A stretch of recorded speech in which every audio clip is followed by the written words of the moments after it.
Hello guys and welcome to Apollo Justice Ace Attorney Trilogy. Now this isn't really a throwback game, but I have played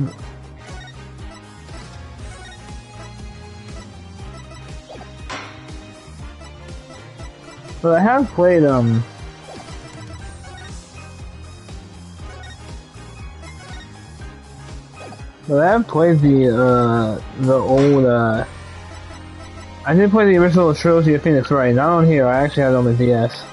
The original 3 games on my iPad and DS. But yeah, the Apollo Justice Ace Attorney Trilogy I know a little bit about. I do know that I did play a little bit of the first case back when I was younger, but I don't know much about it. I only played a little bit of it. I only got like halfway through and forgot about this game completely. So if I know some of the characters, I'm gonna like calm down. But yeah, let's get straight to it, you know? Let's get straight to it with the what type of games are they? Got Who Destinies, did I play that? Ooh, Spirit of Justice, that was cool. And this is the museum. But I never played the original. Okay, there's all wait.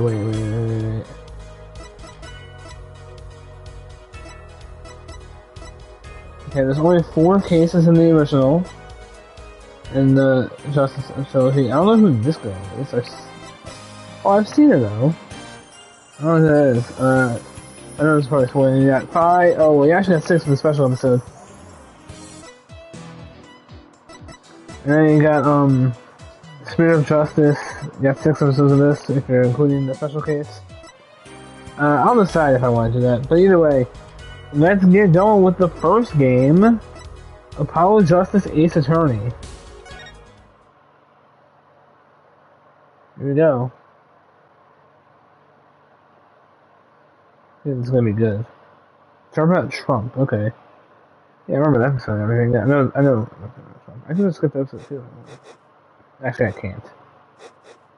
I can skip episode 2, mainly for the fact that I didn't finish episode 2. I mean, because I didn't finish episode 1. And I got halfway through it, so I don't know who the culprit is in this. Oh. Alright, playing some poker, I guess? Hey, blackjack? I don't know. Showdown time.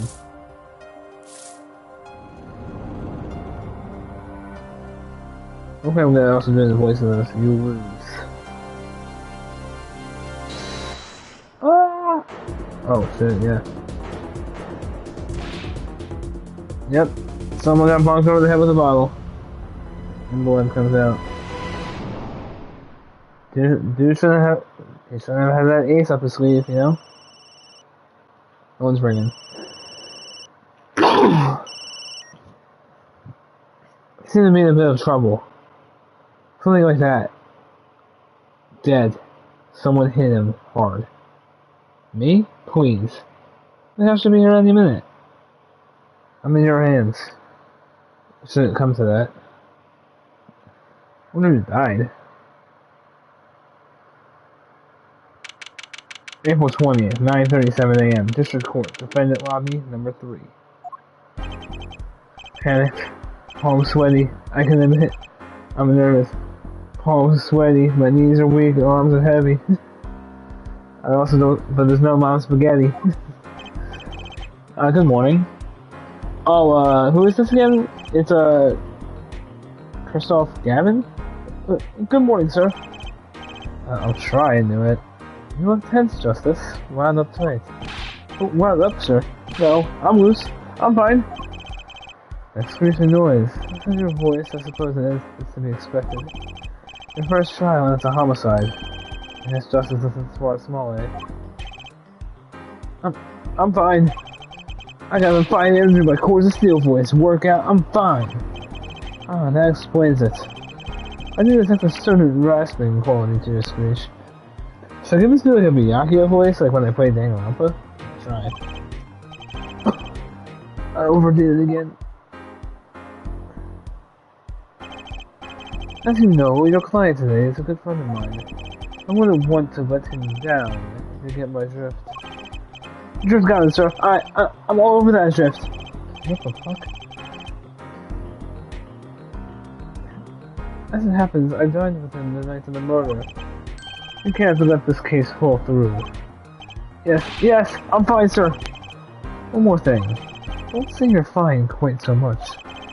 People might take you the wrong way. Oh. I'll be preparing our case. You might want to introduce yourself to the client. Okay. My name is Apollo Justice.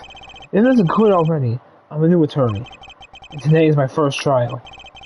Not that I'm worried or anything. The defendant has been accused of murder. Ross wants to help him out, of course, and so do I. I mean, there's no way he did it. Not him. No way! Okay. And I know who this guy is, because it's Phoenix Wright. Because I got that far in the game, at least. Whoa! Good, morning. Morning. So, to you today. First trial. Nervous. Meeting him. Cardiac arrest. I think I'm supposed to say something. Help? So you're... Fine. I'm fine. Ah, Mr. Fine, is it? Jesus Christ. I did remember you having an odd name. Well, we're off to a great start. God damn it. How am I gonna be able to do two main character voices? Because, like, Phoenix was the old main character, and I just would use my voice for him. I'm trying to change it for Apollo. Well, we're off to a great start. Is George okay? I mean, with me?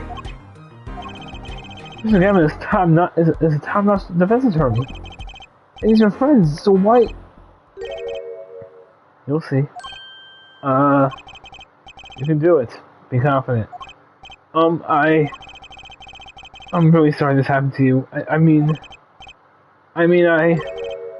It's time, shall we? Yes, sir. Alright, here we go. Oh, I know there's so many voices I have to do in this game, and this is gonna be tough. Okay, I need to focus. First trial, here comes justice. Alright, here we go. April 20th, 10 a.m., District Court, courtroom number 2. There's a child. Okay, there's Mr. Payne. Crystal was next to me. Is he gonna be my helper at this? The court is now in session. The prosecution is ready, Your Honor. Sorry, wait a second.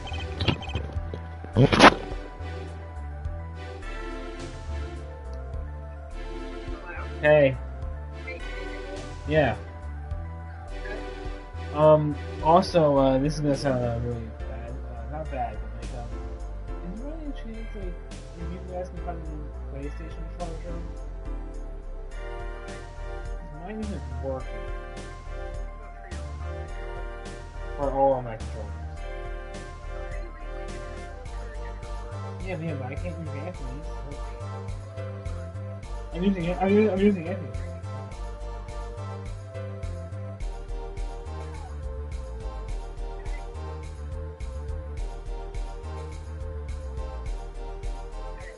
Sorry, I keep forgetting out. I'm using Anthony's right now. Because well, either it always said it's working, but either my battery's fried in one of them, or the charger is working. I'm testing it out. Yeah, I'm using Anthony's right now.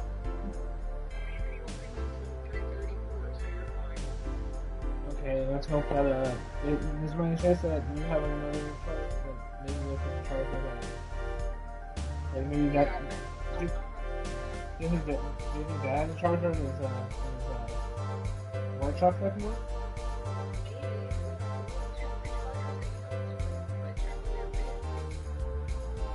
Alright, I'll check this out later. Right now I'm playing the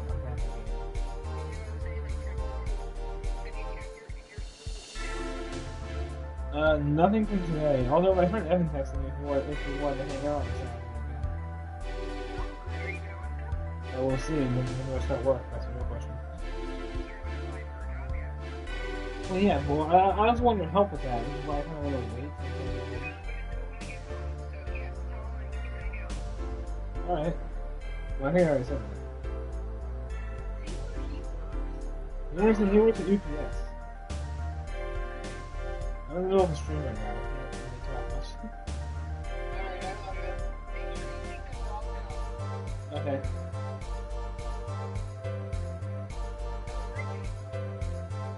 Yeah.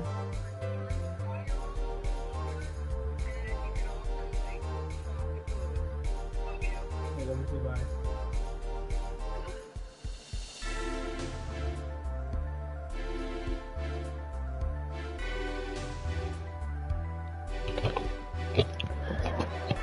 Sorry, but I have some plans like on Saturday to hang out with some of my friends, but my mom also called me. Sorry if you heard that. Oh, the defense is fine. I mean, ready, Your Honor. Sorry, I love that face. It's so funny. Mine's going blank. No panic. Ah, too late. Your name was Mr. Justice. And this is your first try. Yes, Your Honor, but I'm fine, really. Are you quite sure? Your voice sounds a bit strange. Mr. Gavin? Yes, Your Honor. I don't know if I should try and give him like a Prince Charming or like a pretty boy voice, because obviously he looks like him, that dude definitely looks like a pretty boy. I was under the impression that you would be heading up this case. That was my intention, yes. However, the defense attorney must always see to his client witnesses. And my client specifically requested Mr. Justice. Well, of course he wants justice. But to entrust this case to this greenhorn, why? I do not exaggerate when I say that you're the best defense attorney in town, Mr. Gavin. So Gavin's got trial experience, fine. But does he have cores of steel? Shut up. Now let's begin. The defendant may enter the courtroom. Hey, Phoenix. I'm still wondering whatever happened to you, man. It is truly an unfortunate turn of events. I'm sorry we had to meet again under these circumstances. Long time no see, Mr. Wright. Let's put the past behind us, shall we? These days, I'm merely Phoenix Wright, piano player. Mr. Wright? How could this have happened? I'm wondering if I should give him a Power the Makoto voice. I won't speak of it further then. But the prosecution would be so kind to explain the charges. Mr. Payne? To think I saw you enter this room a fresh attorney, and now I see you leaving chains. The thing is, I know his voice is like very weird and high pitched. Ah, Mr. Payne, slow as ever, I see. The crime occurred at the Bush Bowl Club, a Russian restaurant. The defendant, Phoenix Wright, took the victim, a customer, and he hit him, wham, on the head, smack, killed him cold. Customer at the restaurant, you say? And the defendant, you say he was a pianist for the club, it seems. Phoenix Wright, a pianist? So you know the Canadian voice then? Is he a piano player? I'm kidding. This is the weapon that took the victim's life, a bottle of grape juice. Grape juice is apparently our defendant's drink of choice. Of course, if the deadly bottle was evidence.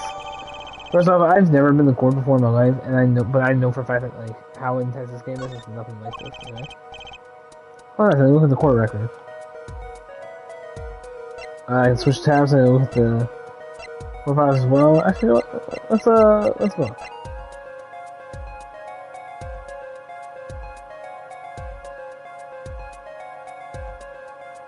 Okay, so we got Christoph Gavin, 30 things, 32. There's a lot younger than that.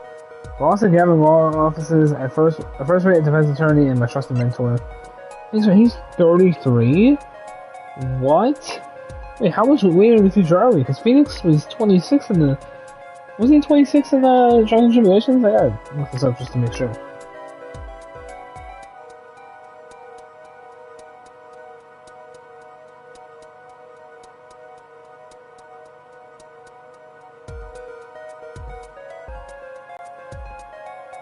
Okay, it says he's 20 years old in the original show. That's not true. This is like we're talking about like he's talking about like the first case in this.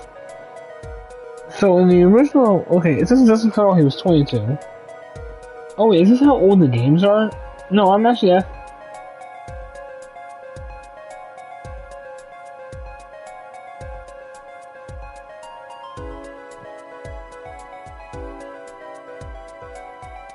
No, he's not 20. Wasn't he like 26, 27?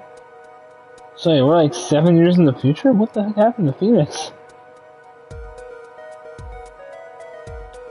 He's 33? Damn, okay. This is the victim, Shady Smith. Age unknown. That is pretty shady. The victim in this case, a traveler, only recently back in the country. Okay. Payne is 61. Jesus Christ. Prosecuting attorney, for all his experience, he lacks a certain presence. Something to note, Justice. All evidence is filled in the court record. You're practice checking it frequently. The court record? Right. I've heard of that. Use R1 to look at the evidence so far. I'm confident in your ability to handle this.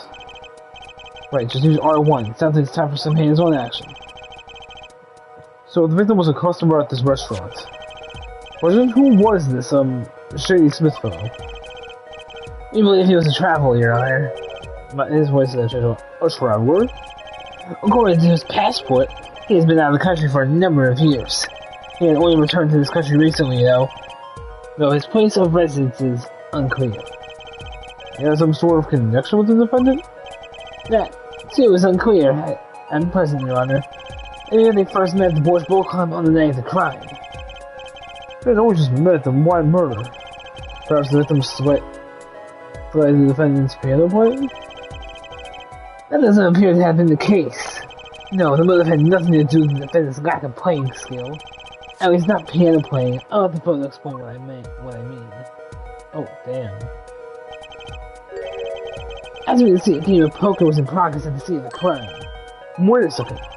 Isn't poker gambling? It's a crime in and of itself.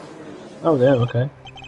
Indeed, it appears that the defendant has spawned to become the bassest source of criminal. Whoa. Hey, that was your voice? Oh, shit. How did I do that? It is true that the defendant was engaged in a game of poker with that victim. Yeah, it was only a game in the pure sense of a competition, Your Honor. Competition? Yes, a test of wits, a silent clash of passions. Only the cards, the bounce of reeds and the blue flame, you know, it's final outcome. Oh, come again? Wait, what did you say? Only the cards, the bounce, reeds and blue flame, okay. The cards on the table had blue backs, Your Honor. I believe the offense was waxing poetic in an attempt to mystify those present and impress women. What? Wait, what? The defense was waxing poetic in an attempt to... Oh, I guess if the way Christoph was trying to talk, he was trying to impress women. It'll be our first order of business here then. Find out more about this fatal game of cards. He has a high voice. Should I give him more of like... No, I'll stick with the Byakuya voice for Christoph. It's easier than my voice. Very well, defendant. You will testify to the court about the poker competition. Hopefully, right of the crime. My pleasure. This is it. My first trial. Here goes nothing. With this testimony. Okay, here we go. Competition. I'm a pianist by trade. Yeah, I can hardly play at all. I really have to take on interested customers over at the poker table. Normally we play in the competition in there are the club's main attractions. The rules are simple. We play a game of poker using 2 decks of cards. That's all it is. A game. And the customers are happy. Okay. A pianist who can't play piano. Better than a visitor you can't defend. Shut up. You haven't done much better throughout the years. Very well. The defense may begin the cross-examination. Right, Your Honor. My first cross-examination. Don't blow it. Are you all right? You're sweating bullets. Bullets? Where? God damn it. Did you hear a speech, Justice? Your voice sounds strained and raspy, too. My brain feels strained and raspy, sir. I'm trying to get the best Byakuya voice I can. Remember, I was younger when I played Danganronpa, so my voice has changed a bit. You watched me perform cross-examinations many times. Oh, you've never done one yourself, have you? Give her a refresher. What to do? Should I ask Mr. Gavin for a refresher course in cross-examination? I haven't played this game in a while, so yeah. Sorry, especially this is early in the game. Yes, teach me. I know nothing. Indeed, your job, Justice, is to be mindful of the court record and testimony. Look for inconsistencies in the... Okay, no shit. When you find an inconsistency, that's when you present the conflicting evidence with... Okay, no shit, I know that. But I didn't hear anything strange at all in the testimony just now. At the time, then you need to press the witness with an L1 for more information. Press him? Don't let the fact that he's a remarkable man. Don't let the fact that he's a remarkable man hold you back. Get more information. But Mr. Wright, Mr. Wright, my client? Well, think you can do it? Yes, thank you, sir. I think I can do it. I think you better, or we're going to have a problem. Just remember, find any inconsistencies and lies in the testimony and reveal them to the court. That is cross-examination. Learn it, know it, and do it. Inconsistencies, lies, Phoenix Wright? As if Phoenix Wright would never lie. It's up to me to prove it. That's damn right. The defense may begin to cross it. Oh wait. Sorry. It's been a while since I've done some voice acting, so this is gonna be tough. The defense may begin the cross-examination. If I remember clearly, I gotta do the bottle first. And I did. I don't know if I was to take on this. The customers are at the table, the room where we play competition in there. Let me look at my options. How do I check the, oh yeah, there's the... At 2 AM?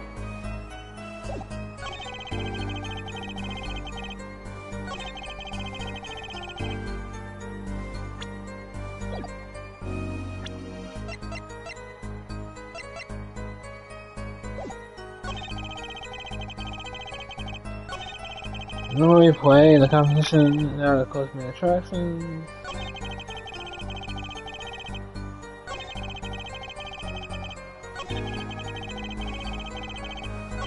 If I remember correctly, you know, I'm not even gonna risk it this early in the game, I'm just gonna press. Why not? Hold it! You can hardly play at all? Oh, I play sometimes, when customers demand it. So I play them one song. That's usually all they want. Is this supposed to be a boast just now? The title of pianist is a mask, a respectable face I wear for the world at large. Why are you really at the Boys Bowl Club? My real job is to take on the customers or the game at the poker table. Do I make any press on that? Victim's name, Shady Smith, age unknown, male, estimated time of death, April 17th. Between 1:45 and 2:15 AM, cause of death. Cerebral hemorrhage resulting from a blunt trauma to the forehead. Okay.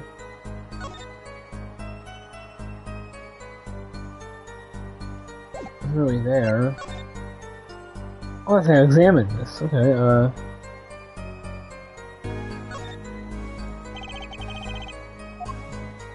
Oh, it's completely empty. I don't remember this in the other thing I mentioned. Grape juice. How long has it been since I drank grape juice? Apparently, it's Mr. Wright's favorite drink. I wonder how well it goes with Borscht. Borscht is like a Russian thing, right?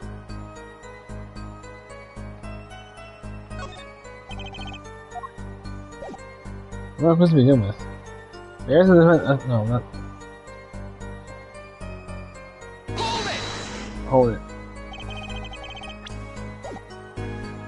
They pay you just to play poker? That would seem to be the case. I'm a professional after all. Bah, don't take pride in that statement. It is hard for an honest, hard-working member of society like me to imagine. Yes, your imagination was always a bit limited, Winston. Oh, damn, get right. What? I played poker for 7 years in that little room. And I've never lost. Once. What? Wow. See why the customers come now? They think the undefeated poker champion.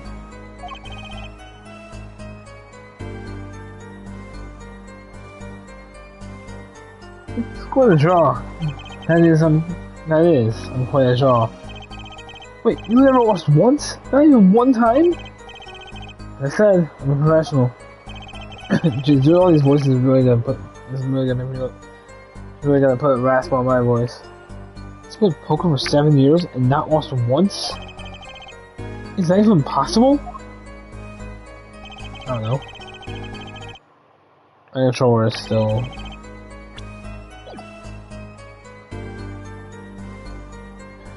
You know where we play in the competition... Wait. You know where we play in the competition and there are the cosmetic attractions. I don't think that one's gonna be... A room in the crime scene photo? Is it an attraction? That's quite a history, actually. The Morris Bowl Club used to be a gathering spot for black market types back in the day. Black market? All in the past, things like the black market are only on the silver screen nowadays. Suffice to say that there were a lot of deals being made under the table. Right there in that room. Smoky room? Gambling codes, you know? Just looking at this picture makes me feel bad. The bosses gather around the table, cutting deals safe from the eyes of the law. Meanwhile, a goon keeps watch through the small window. I can practically picture it now. The window does look like it would be good for keeping a lookout, but a little out. That window does look like it would be good for keeping a lookout, but little else. That thing right there, is that the window? There will have a few other tricks to it, though it was common knowledge to our regulars. At any rate, they come to play poker in a room steeped in history. Despite the dark past, it was all good, just clean fun. The rules are simple. You play a game of poker using 2 decks of cards.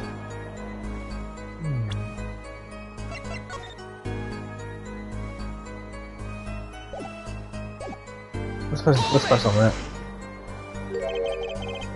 2 decks of cards? This is all mentioned to prevent cheating. If you alternate 2 decks, no one can slip in the cards. There's something you also noticed. In addition to the cards on the table, there are some lying scattered on the floor. Yeah. Precisely, cards on the table, cards upon the floor, each one forming a complete deck. The cards seem painted blue by a sad sweep of cards. It's poetic, really. Indecisively used. Oh my god, I can't do the voices.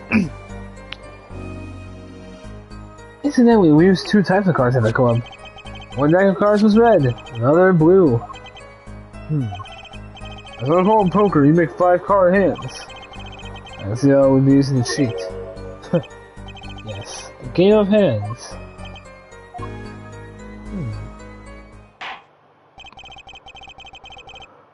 This competition you're talking about, I believe the court understands the nature of the game sufficiently. That's right. It was a simple game, after all. Are you sure? Huh? You were not murdered over a simple game, Mr. Justice. Brendan, you were in the room that very moment the crime occurred. Yet you claimed no connection to the crime. Now that's strange. What's strange? I was testifying about the competition that night. Asking me about the crime at this point? It's against the rules, Your Honor. Of course, I expected to hear a cry of objection from the defense. I can't believe I got that one slip by! Don't despair yet, Justice. Sir? Right, there's something I'd like to make clear. Namely, your connection to the case at hand, and I'd like to hear from you. Sure, why not? Very well. The defendant will amend his testimony. There's one little press. I've got myself a whole new testimony. I'm putting silence regarding the murder, but I will say I never touched the murder weapon. Oh, whoa, wait. I will say I never touched the murder weapon. Oh God, Phoenix. Can I objection? No, it doesn't work. It worked with the DS. Objection! Oh, wait, objection? So you're saying I didn't touch the murder weapon? This grape juice bottle? Right? So I said. Something the matter, Mr. Justice? Too bad new defense attorney never learned how to play dumb. What's this, Mr. Payne? I examined the bottle in question, you see, and it was covered with the defendant's fingerprints. Objection! No need to shout, Mr. Justice. I can hear you just fine.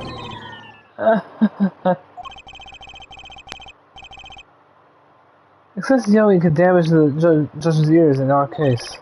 But what about my course of steel? Anyway, what's so strange about fingerprints on a bottle in the restaurant? Well, that's true. The prints of toe don't... Oh, they wouldn't prove a thing if they were normal fingerprints.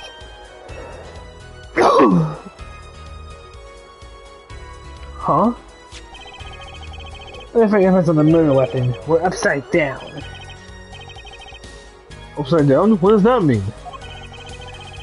Even as he was holding the bottle and burning, there could be no reason for that. Oh, yep. Yes. To brain someone with a bottle. Ah! Mr. Gavin, I think the things just turn for the worse. Oh? I see no problem, Justice. Huh? The only thing that matters is the truth. There's a good reason for everything, you'll see. Defendant, can you explain your fingerprints on this bottle to the court? I stand by my plea of silence regarding the murder. For now. Not very cooperative, are you? This could hurt your case. I'm sure he's uncooperative because he's hiding something. There must be some reason. Your Honor, you seem to have forgotten something. What might that be, Mr. Gavin? On the night of the crime, who was it who reported the murders to the police? Reported? Well, that was the defendant, Mr. Wright. Was still that. Well, really? Yes, well, according to the case file, the murder was reported from near the scene by a call from the defendant's cell phone. Near the scene? Let's take a look at a diagram of the murder, shall we? Oh, this is cool. The victim was murdered in a small room in the basement, 2 floors down from the ground level. Of course, cell phones can't get reception so far down. I have a yawn. The defendant uses stairs in this hallway to go above ground. The call came from the first floor of the restaurant. I see, and this is the phone that made the cell. Oh, right cell phone, okay. I got that.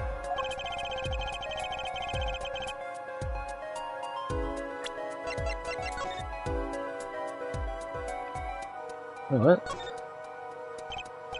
Wow, the battery is being held with a piece of tape. You should just buy a new one. Maybe you can't afford it, or he just doesn't care. What was I saying something? The guy could have just fled the scene of the crime if he so chose. And he fulfilled his duty as a citizen and reported to the authorities. And you claim he is being uncooperative? Nice save, Mr. Gavin. I better not waste this. I think the prosecution has toyed with our client enough for the time being. Toys, I assure you, no one is more serious about. What was it you said? The defendant was in the room that very moment that the crime occurred. How can you possibly know this? That's a good question. How indeed? The answer is simple. Your Honor. The prosecution has a decisive witness. You're as good as they say you are. If someone else was in the room that night of the crime? That was... They witnessed the crime. Everything up till now has been a warm-up, Justice. Are you ready? Very well. The prosecution may call its first witness to the stand. Oh shit, here we go. Time to do it, girl, boys. The witness will state the name of profession. Oh, just a moment. Where's the witness? She's right there. I surmise that she's been frightened by the defendant's demonic looking horns. That's why I use a little hair gel. Relax, people. No fear, if any horns point in your direction, this court will cut them off. You are sure? I swear on my grave. Please come out. The violence against the crime, Your Honor? Well, if you're sure, it is okay. She's good though, I won't lie. No, the prosecution. What the fuck? Well, wait a minute. What the prosecution care to explain the witness? Is, oh, how to say that? Yes. She's a professional, Your Honor. They are merely tools of a trade. And that would be... My name is Olga Orley, and I'm employed as a waitress at the Boys Boat Club restaurant. Oh wait, Olga Orley? Like, oh really? Oh, that's really funny. The war the camera. Of course, if I tried to serve borscht that is the name restaurant, I also perform, I would send other services. I think one of these other services is taking customers' pictures. What the fuck? Stop! Da? Is she Russian? Like for example this one. That's the Bennett. Indeed, on the night of the murder. Man in white hat is one who has gotten kaput. Indeed, that is the victim. Should I give him? Time to offend all of Russia, I'm sorry. Order! There's quite a piece of evidence to casually drop into our laps. Time to offend all of Russia, guys. In the same way as I drop cold bowls of borscht on laps of customers casually. The court will casually accept this new evidence. All this further, okay. Time to look at it. Now, witness, where were you at the time of the murder? No, not my cell phone, not my cell phone, not this. Nothing seems out of the ordinary yet. Let's, we got Olga's, yeah, I know we can present, profiles. Probably I could do that the first game, the first case, but I'm just looking first. The witness in this case was a Russian waitress in the Borscht Bowl Club. Age 21, okay. Now, witness, where were you at the time of the murder? I was in the room, the hideout, we call it. Excuse me? The hideout? There's a room where famous gangsters, that guy was arrested. This room where murder took place. What? You're looking for the surprise, it is lovely. I'll pass by courtroom door later for you. For this one is number and you will write which one you want copy of. So there were 3 people in the room at the time of the crime. So it has to be her, right? Because I know it's not Phoenix for sure. Victim Shady Smith, Mr. Wright, and Olga Orley, our witness. If Mr. Wright isn't the killer, that means... Very well, witness. You will testify to the court about the events. Oh shit, I'm gonna do terrible at this girl's voice. I'm terrible at any girl's voice. If I point. That night, the customer asked me to deal cards for the game. It was cold for players and hats on now. He was to be playing all the time with his hands on the back of his neck. The last hand is done, but something terrible has happened, now. That man threw a victim and is strangling him. No. I don't even want to press. Isn't that you won the game? Isn't it obvious the winner was the victim, Mr. Smith? Objection! Yeah. That's ridiculous. Because Mr. Wright can't lose. Oh Jesus. Ahead. Justice. You can come up with a more legitimate objection. But they lost in 7 years. They aren't mean because it happens. I think it was the case my first 7 years as prosecutor either. I don't believe that for 1 second. Incidentally, I have some evidence here.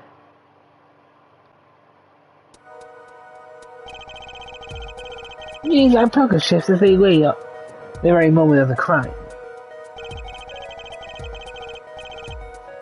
The hand and chips on the side belong to the defendant, Mr. Wright. Those on the far side belong to the victim, Mr. Smith.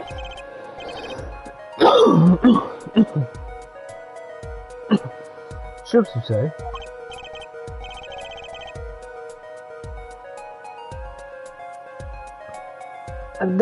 I mean, yes, imagine that poker is war.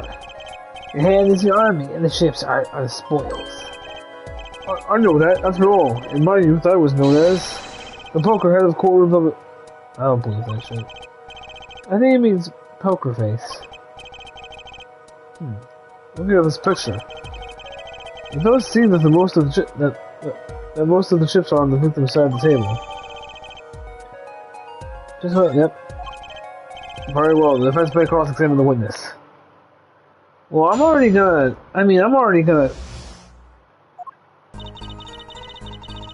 Yeah, I'm sorry.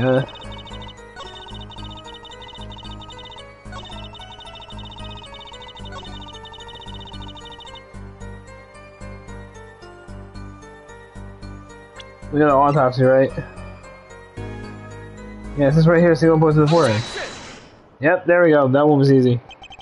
Oh, really? Strangled, you say? That's odd. Normal customer only choke on Boris. No, I mean, this report shows that the victim died of a bullet to the head. Ah! Miss Orley, really now? Did you witness the crime? Whoa. What was in there? It looked like a crab for a second. It was red. Or a scarf maybe, I don't know.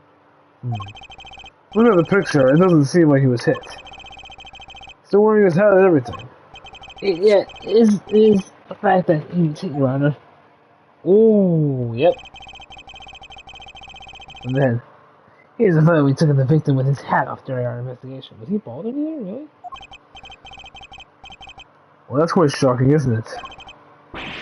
His head certainly was hit.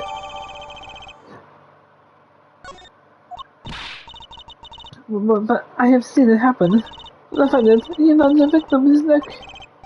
Oh, really, Miss Orley? Stop making jokes, please. I think I've caught you in your own lie this time. Justice. I admire your enthusiasm, but perhaps you should think this one more through. What do you mean? I found a contradiction. There's one thing in our testimony that troubles me. Very well. It seems we should continue with the cross-examination. There's such a thing as thinking too much. This horse is dead. Let's stop beating it. There's such a thing as thinking aloud too much, too. One night, customer asked me to deal cards a game. It was cold, both players play with hats on. Nah. Then he plays all the time with his hand on the rock on his neck. And then I tried to strangle him and he hit him with a bottle.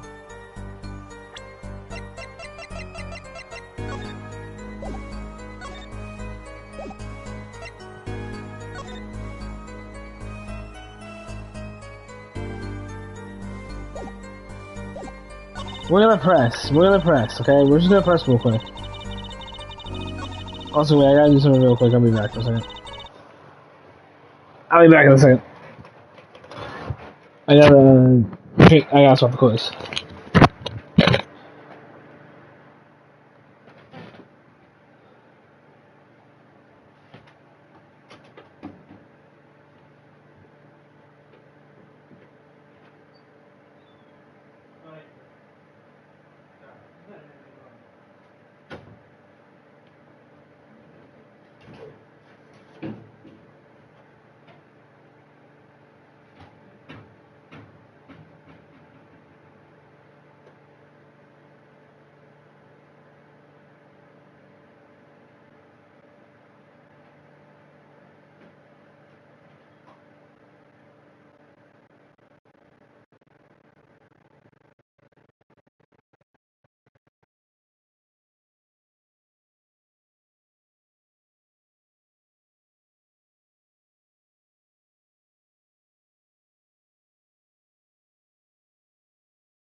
Yeah, sorry, I had to do the washing. I had to swap the clothes and put a new glove washing. I also had to start the dryer and everything and wash my hands. That night, customers asked me to deal cards for game. Can't play that. Press. You were dealing cards. Do you do this often? Yeah, I am doing this. The customer wishes it is I said anything bush, cards more bush. It is my work. You're also a photographer. Are you my hero? I'm kidding. I'm just not making anything wrong for us, guys. I'm sorry.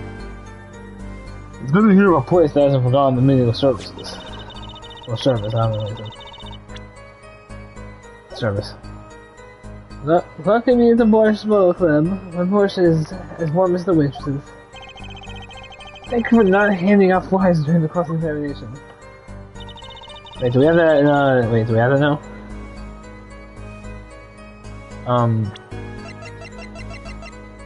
No, we don't have a fly. It was cold, both players play with hats on, nah? Nice. Why do I keep thinking press the triangle? It's already April, how can it be cold? And boys both said we have pride in authentic rustic Russian theme. Outside it's sunny in spring, but inside it's always as cold as Mother Russia. No way I'm going there. When it comes to hot boys, cold is best seasoning, nah? What the fuck? Like that, he plays whole time with hands on the rocket at his neck. Yeah, what is that rocket? I saw it as well. This rocket? I believe it was good luck charm, nah? He does it many times as he played that night.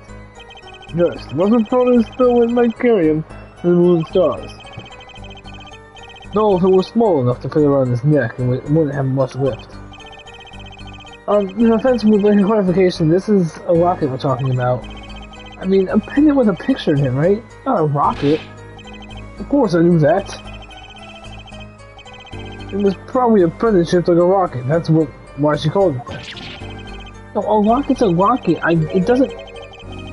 It's considered bad. It's considered bad form to poke fun at the heart of hearing in our society. Heart of hearing. Or heart of understanding. So what happened next? No, I wonder more about the rocket. Now that's how it's done, but something terrible has happened, nah? Press. Something terrible? Yeah! The first one was framed from Negro shouting. Sorry. I need to seriously reconsider this vocal training thing. Yeah, me too. Jesus Christ. Now, Miss Orley, can you tell us what happened? Oh, I'm so frightened now. I trembled with fear. I never found to try to strangle victim, he hit him with bottles. I'm impressed on this as well.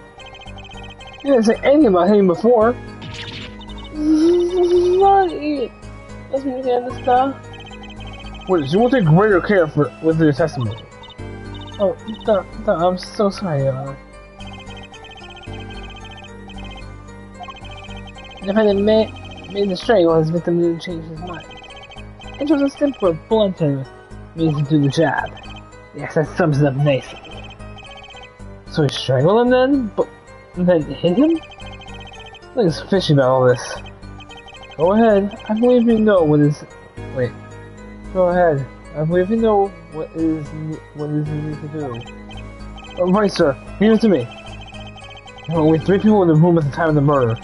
The victim, Shady Smith, Mr. Wright, and Mr. Wright isn't the killer. I've got you now, Orly. Must be someone but them. Now look at this again.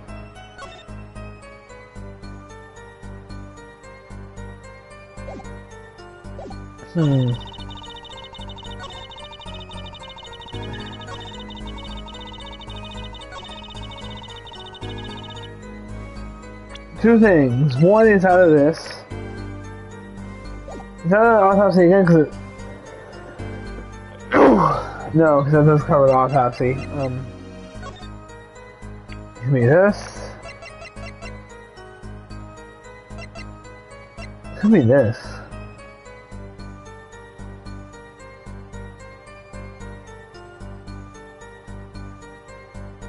Oh, wait a second. Isn't the victim on the right side? Having the bottle over there?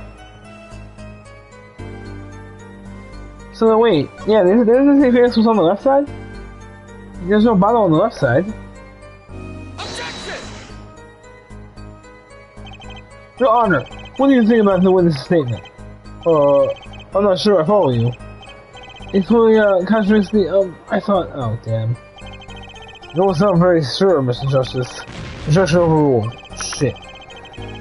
Oh, they don't want me any points with the judge. Oh, shit.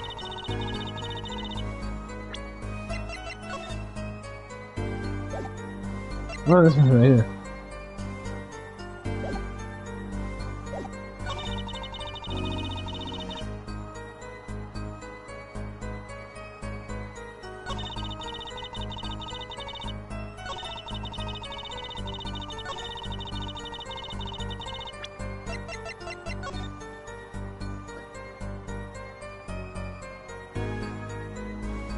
I don't see a rocket on his neck here.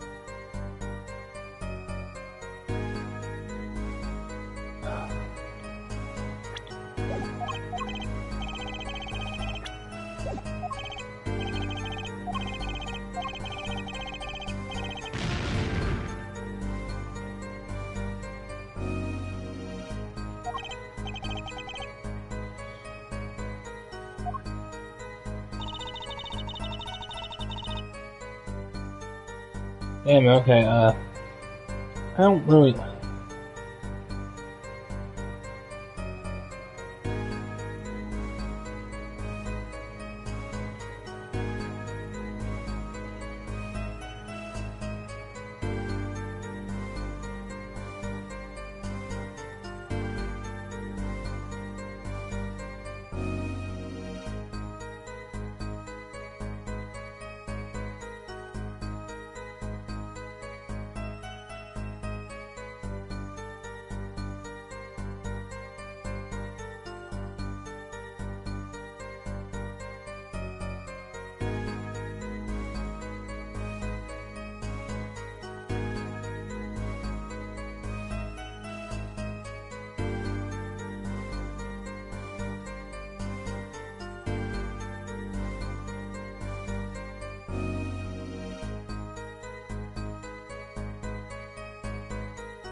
Wait.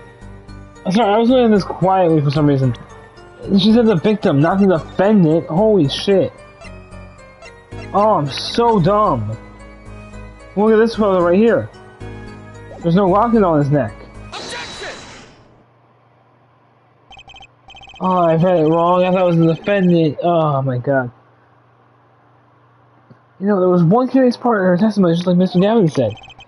But what does it mean? Mr. Justice, would you care to explain what is you're thinking so intensely about? Recall the testimony, Your Honor. The victim played with his hand on the locket at his neck, I believe he said. You aren't about to raise an objection to the witness's grammar. No, but look at this photograph. Look at this photograph! Do you see a locket on the victim's neck? Well done, Justice. I'm impressed. I knew you'd be able to handle this. But what does that mean? We ought to believe this witness' testimony as is, and the locket disappeared following the victim's death. Lockets don't just disappear, Your Honor. It's quite simple when you think about it. When the locket is gone, someone must have taken it off, no? Taken it off? Wait, you don't mean...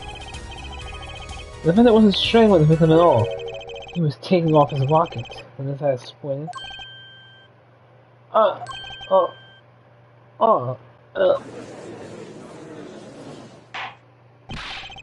Defendant, what are you going to say to this? 30. Yes.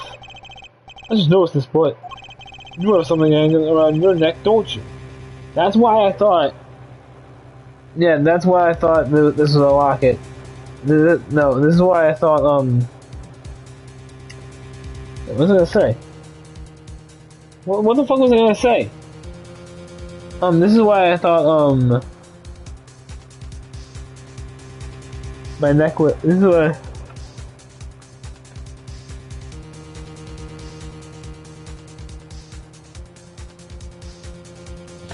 Damn it. This is why I thought,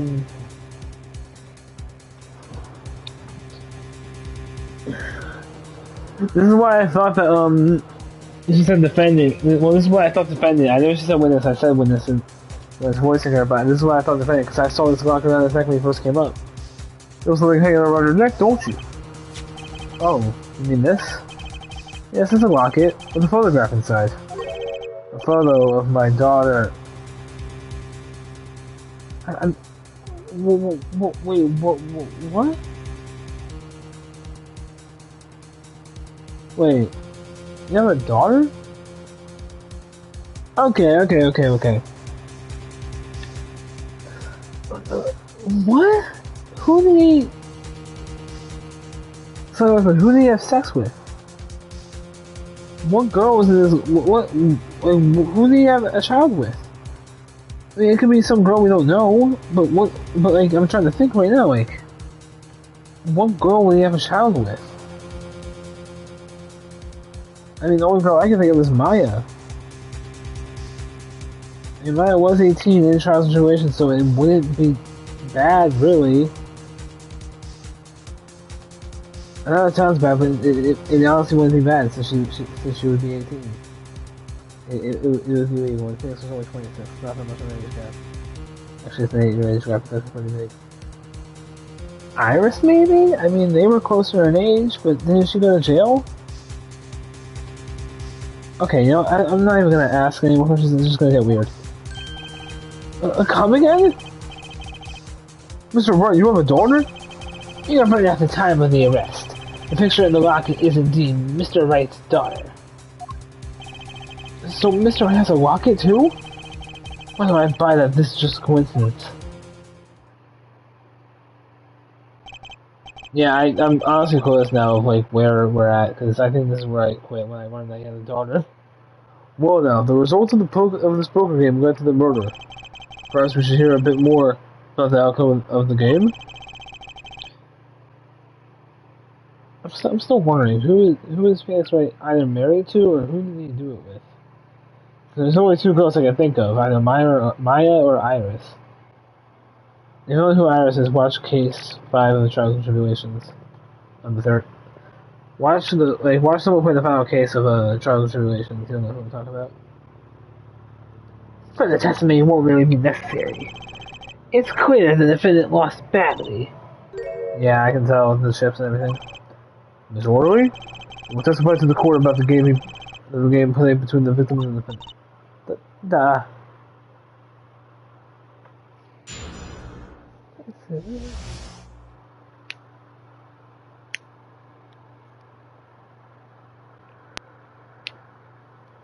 Serious competition. The game began with 3,500 points. Oh god, I don't know poker. House chips come in two sizes, small and large. And when who was winning, it was the victim. The last hand, the defendant played with all chips on the table and lose. When the loss was decided, the defendant got his bottle from the table. Look at this picture. It does seem to be a one-sided game. Yeah, victim was on the right. Yeah, as the court knows, poker was the defendant's life. Fair must have been a bitter pill to swallow. Listen, he can handle one loss. I know he hasn't lost in 7 years, but he can still handle one.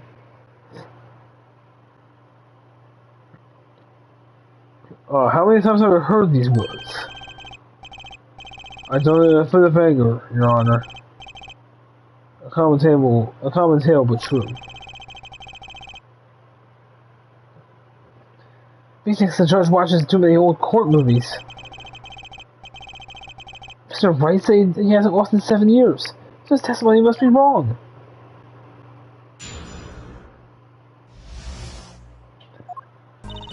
The game began with 3,000, yeah, tell me about this. Please tell me about, chips.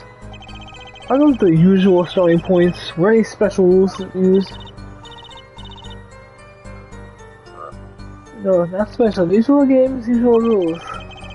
If each man began with 3,500 points, then the total would be, exactly 6. No, 7,000 points. Please, this isn't calculus. It's not even one division.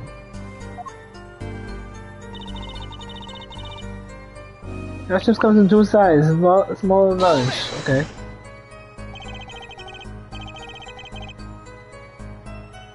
Are the chips in this photo all the chips that were used?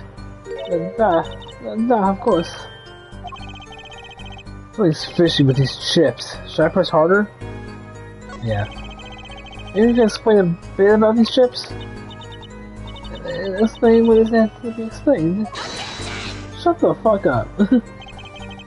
Poker chips are poker chips. They're not fishing chips, not a chip off the old block. But not a motorcycle on top. Thanks. Is it motorcycle on top? Not a motorcycle cop, not thanks. I pushed her hard. Pushed her, I better ask something. What are these chips worth? Are they in dollars or rubles? Is he trying to make a joke about like rupees? Yeah, as I was saying before, it was a game, not gambling. Our pastor capitalists to understand. 2,000 chips, 100 points. Chip and 1,000 point chips. It is not money, duh. Justice. Sir? Would you find the comments interesting? More ways than one, sir. I have it added to a testimony myself. Well, this is a friend's one to win. Yes. Yes, I do think that this deserves further scrutiny. Add it to the testimony. I wish I knew where I was going with this. Very well with this. If you would be so kind. Your Honor. One kind of chip is worth 100, other kinds are worth 2 kinds in all.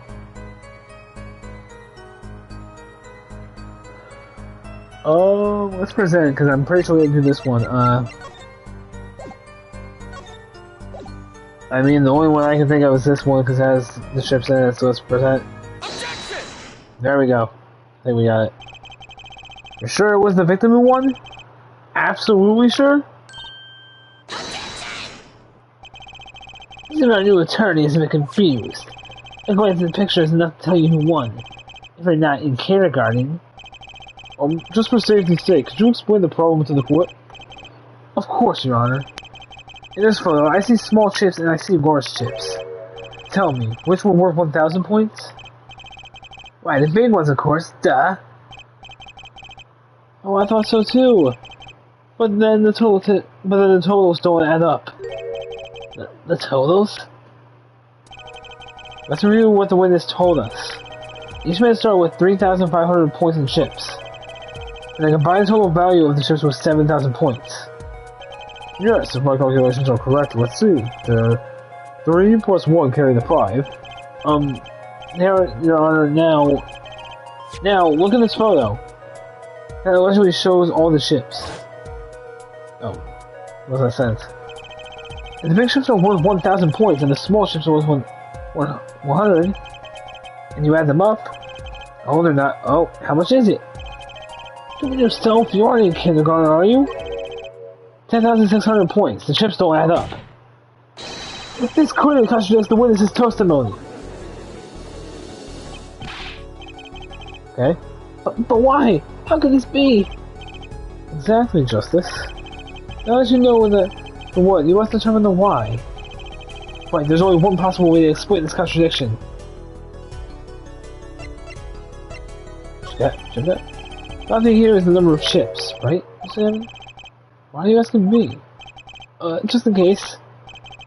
It's your case I'm concerned about. If you're wondering what the chips, just look at the photograph, it's all here.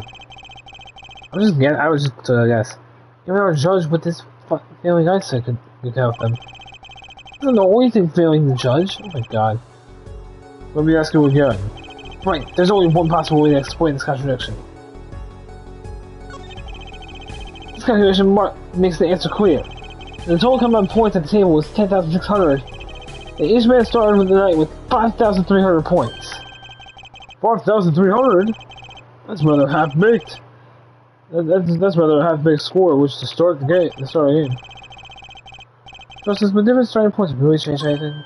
Huh? I think the defense objection was even more half-baked than the score. What the heck? Oh, time to head back into the kitchen. Wait, there's only one possible way to explain. Okay, both were right? What do you mean by that? Each man began the game with 3,500 points. If all chips are indeed shown in this photograph, there can only be one answer. Well, what is it?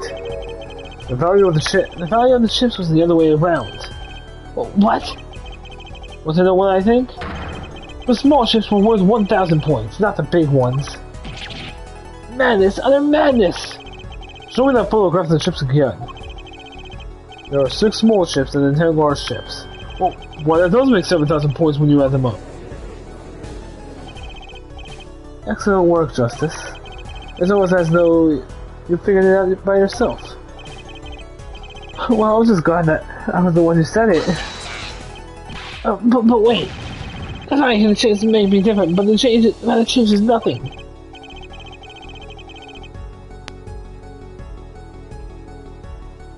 Indeed, the victim did have the large number of chips though. Oh, exactly. The small chips are 1,000 points, and the large chips are 100. Let's do a little math, and add up the points for each side of the table.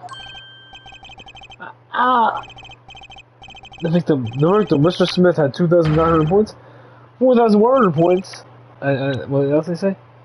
And the defendant had 4,100 points. I hate that they're skipping through. I'm not doing that on my own. Well now. It seems that Mr. Wright was winning that night after all. And let's go... That's impossible! Look how I had even less reason to kill the victim. After all, he was winning! Now, Miss Orley, you must have known the true value of the chips. Since you were there at the scene of the crime. Weren't you? Yeah, there looks like a lobster or a crab in there. But that's the one that I'm considering. Okay, this is great. Order! It appears the defendant has lost his motives. And Mr. Wright's supposed defeat never happened. We must now ask ourselves. Whoa, wait, who's holding it? You? Excuse me, what is it, Miss Orley? I did not want to be saying this, but... Actually, you see, See what, Miss Orley? What did we see? The last hand, there was a cheat. Sorry. Actually, you don't mean a trick. Wait, what do you mean a scam? They're all the same thing. Yeah. Yes, there was a cheat in the last hand. This is why a game ends with chips as they are. Great. Just great. Especially I'm lying, now cheating? Well, this case certainly has taken a turn. For the interesting. With this, you will please testify to the court. Tell us about this cheating in the final hand. Okay. Now I gotta press everything again. Final hand. The last hand, both men had a full house. There is 4 of each deck, and a deck from ace to king. The look at both men's hands, cheating is more obvious. The next moment game becomes argument da. The defendant's trick was exposed. To the bottom of the hand, poor Mr. Smith. So I wish I was real quick. I want to check when this new game I bought is gonna be is gonna start downloading. No, that's not it.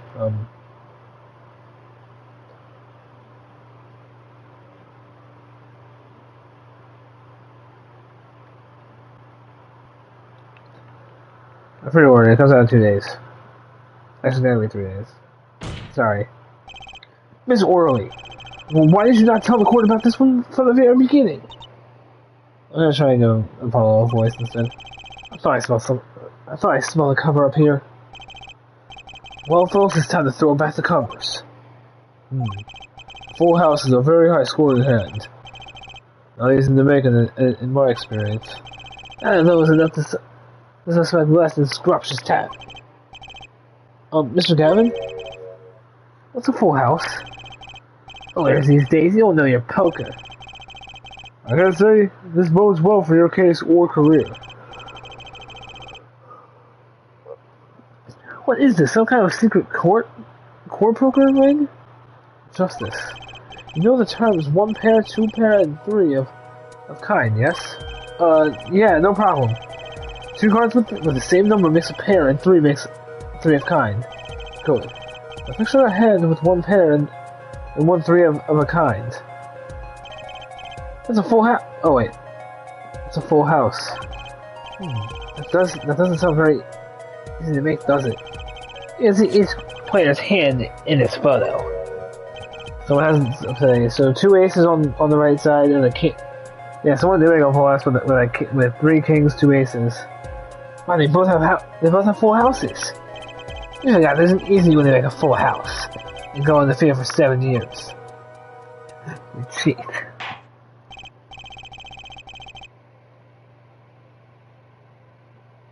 The defense may cross-examine the witness.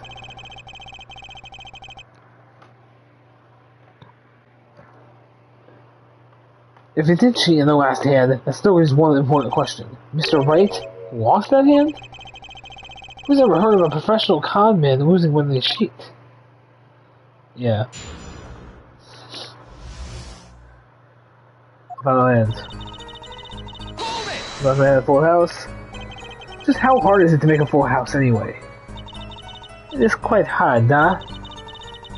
It is making a pair and a 3 of cards at the same time. I guess that's right. Very difficult to be sure. I'm gonna take my word as a poker head of court. No. Poker face. Very difficult to have, but it's not possible. Okay, full house, hard. Full house, hard. This line of questioning, a waste of time. Oh my god, that's gonna sound so weird. Yep. Oh god. There's 4 of each card in the deck from Ace to King. So sorry, Russia. 4 of each card, you say? Nah, there's 1 spade, 1 diamond, 1 heart, and 1 club for each card. If it's interesting fact, this number 4 comes from number of seasons. Oh, you don't say. Oh, and did you know that the cards are numbered 113? You get 364 a year. Huh, you don't say. Isn't that 1 day short? Yeah. That's why each deck has 2 jokers. They say a second joker stands for the leap year.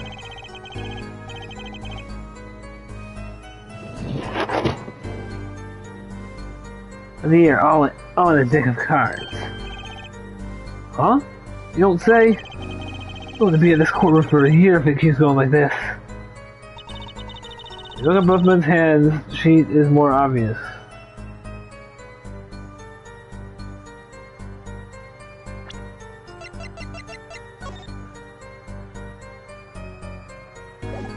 I just want to press this here. I mean, like, we'll look at their hand, we'll just press, you know. How was it clear? Well, the defendant, he played the 5th ace. A 5th ace?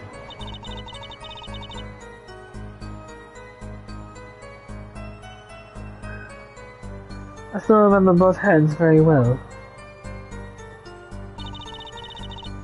Mr. Smith's hand has 3 aces. Mr. Wright has 2.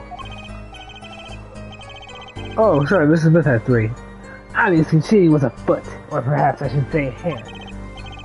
Your Honor, perhaps this could be added to the testimony without Mr. Payne's joke. Very well, the witness will add this detail to her testimony, please. This man has 3 aces and Mr. Wright has 2. He has 5 aces in all.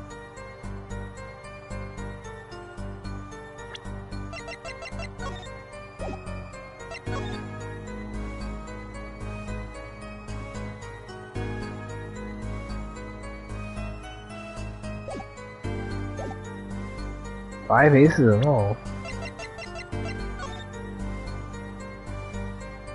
There's not a third ace, there's a missing ace. Objection!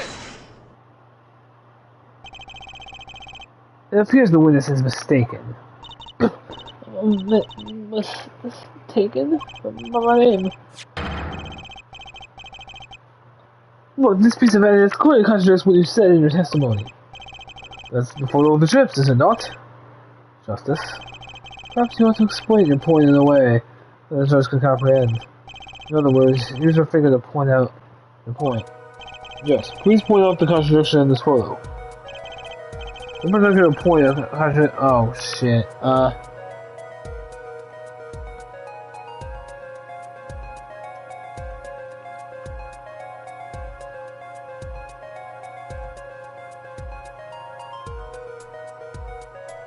Take that!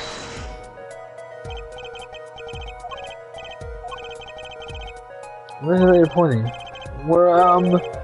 Good question. I've already heard today of the dangers of bluffing. Sorry, Your Honor. Let me think this.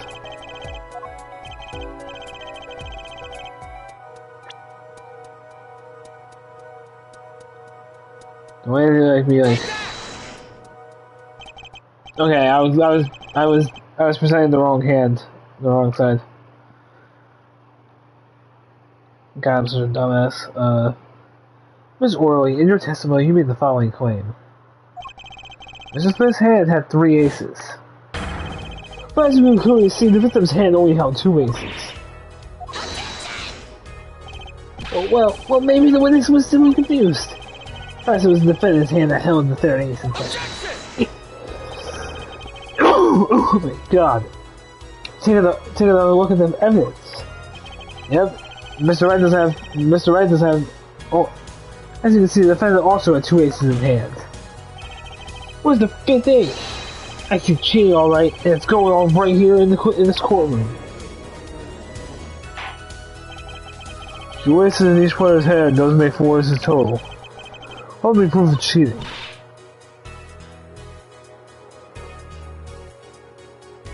Sorry, I had the yawn. Ugh.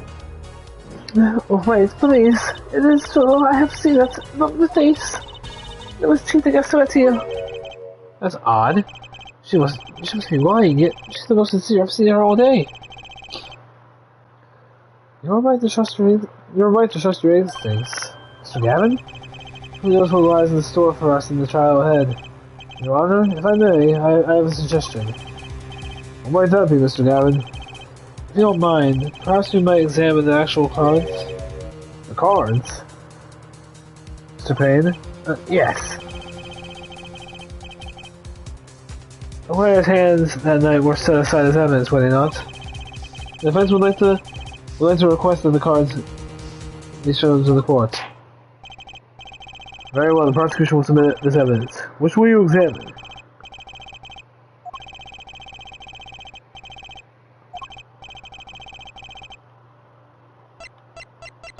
Let's do victims. The victim's hand that changed over the course of the witness's testimony. The defense requests time to examine Mr. Smith's cards. Very well, Mr. Payne. If you would. Very well. Alright.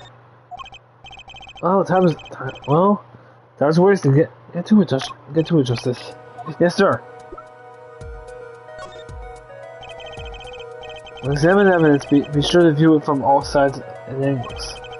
Try turning it every way, which way, and zoom in and out. This should give you a better perspective on the case. Okay, let's do this. Okay, my voice is really changed. Okay, so what was here? Whoa, wait. What is this? What is this? What? Your Honor, look at this. One of the victim's cards. The back is a different color. That's impossible. But I put the card in my pen. Hey, what? What was that, Miss Worthy? Not yet. I merely said that I have... Your Honor. Mr. Gavin, yes? tell me, what is the easiest way to cheat at poker? To cheat? I'll tell you. One merely needs a friend, a comrade, shall we say. The dealer. So you mean... this witness, Miss Orley? She's the cheater. A professional, I'd wager. We gotcha. You put the hand in card. You put the card in the right hand. Order! Focus, Justice. Time to take advantage of her. I mean, of her. Yeah, please, phrasing. Your Honor, please recall the testimony we just heard. That's impossible, but I put that card in Wright's hand. Yep. Ergo, Miss Olga already conspired to cheat not with her client, but with the victim, Mr. Shane Smith. Not only did she cheat, she cheated poorly. Therefore, it's not hard to imagine an altercation between her and the victim. What? Oh my god. Wait, you don't mean the defense is accusing the witness, Miss Olga Orley. Are you? Time for justice.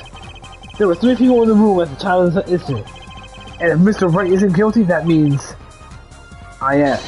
The defense accuses the witness, Miss Olga Orley, of murder. Okay, she just... oh. Hey, you went perfectly. That doesn't... okay. Mr. Payne, where is your witness, Miss Olga Orley? It appears she has lost consciousness, Your Honor. Mr. Justice? Your Honor? I see you presented a new possibility to the court. One suggesting a connection between the witness and the victim, Mr. Smith. And that means this court cannot pronounce a verdict for the defendant at this time. What? I did it. I held out. I see no point in prolonging this trial this day. The prosecution will need to make further inquiries. Wait, wait, who was that? Phoenix? What are you doing? Mr. Wright? You can't have the trial here, Your Honor. Not yet. But what nonsense is the defendant spewing now? If one of the cards had a different colored back, don't you wonder what it means? What are you doing, Mr. Wright? Isn't objections right when you're about to get off the hook? Ridiculous! Mr. Payne, you all people should know, Mr. Wright has a talent.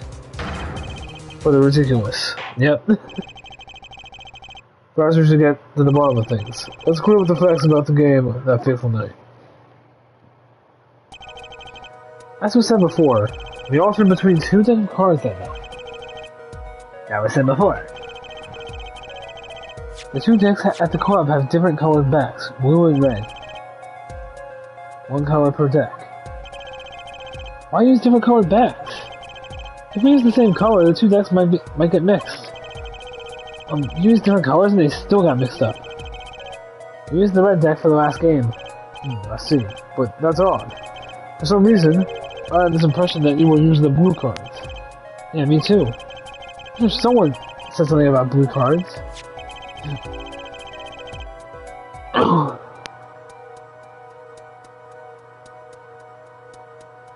Whatever, in the end, one card of the wrong color got into the mix.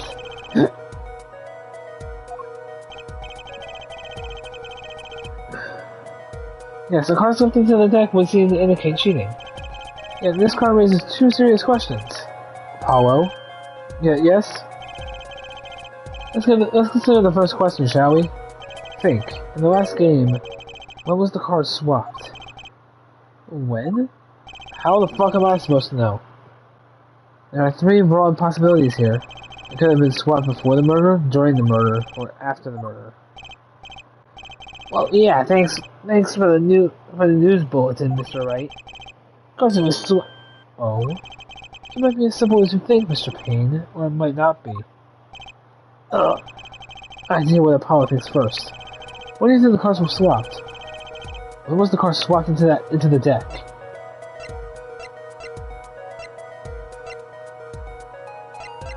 Before. Well, it must have happened before the murder. You mean during the game? I wonder. Huh? Why? Think when you're playing poker, which side of the cards face your opponent? The back. Oh, I'm dumb.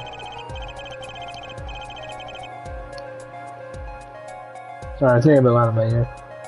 Also, the poker head of quarter number 3 would be like, oh, stop saying poker head! So, let me think about this some more. Oh wait, it'd be after the murder, right? Perhaps it happened after the murder? Oh, what's that? Ridiculous! What's the point of cheating after it has been shown? That's silly. Yes, but tell me, how do you swap cards during the game? I'll take silly over impossible. Take it from me, son. There's a lot of silly in this world, but very little impossible. Oh, even when the backs of the cards are different color? Even for that during the game, you'll be caught in no time. Oh. Quite true. That would mean that the blue card in question was swapped after the heads were shown, after the murder.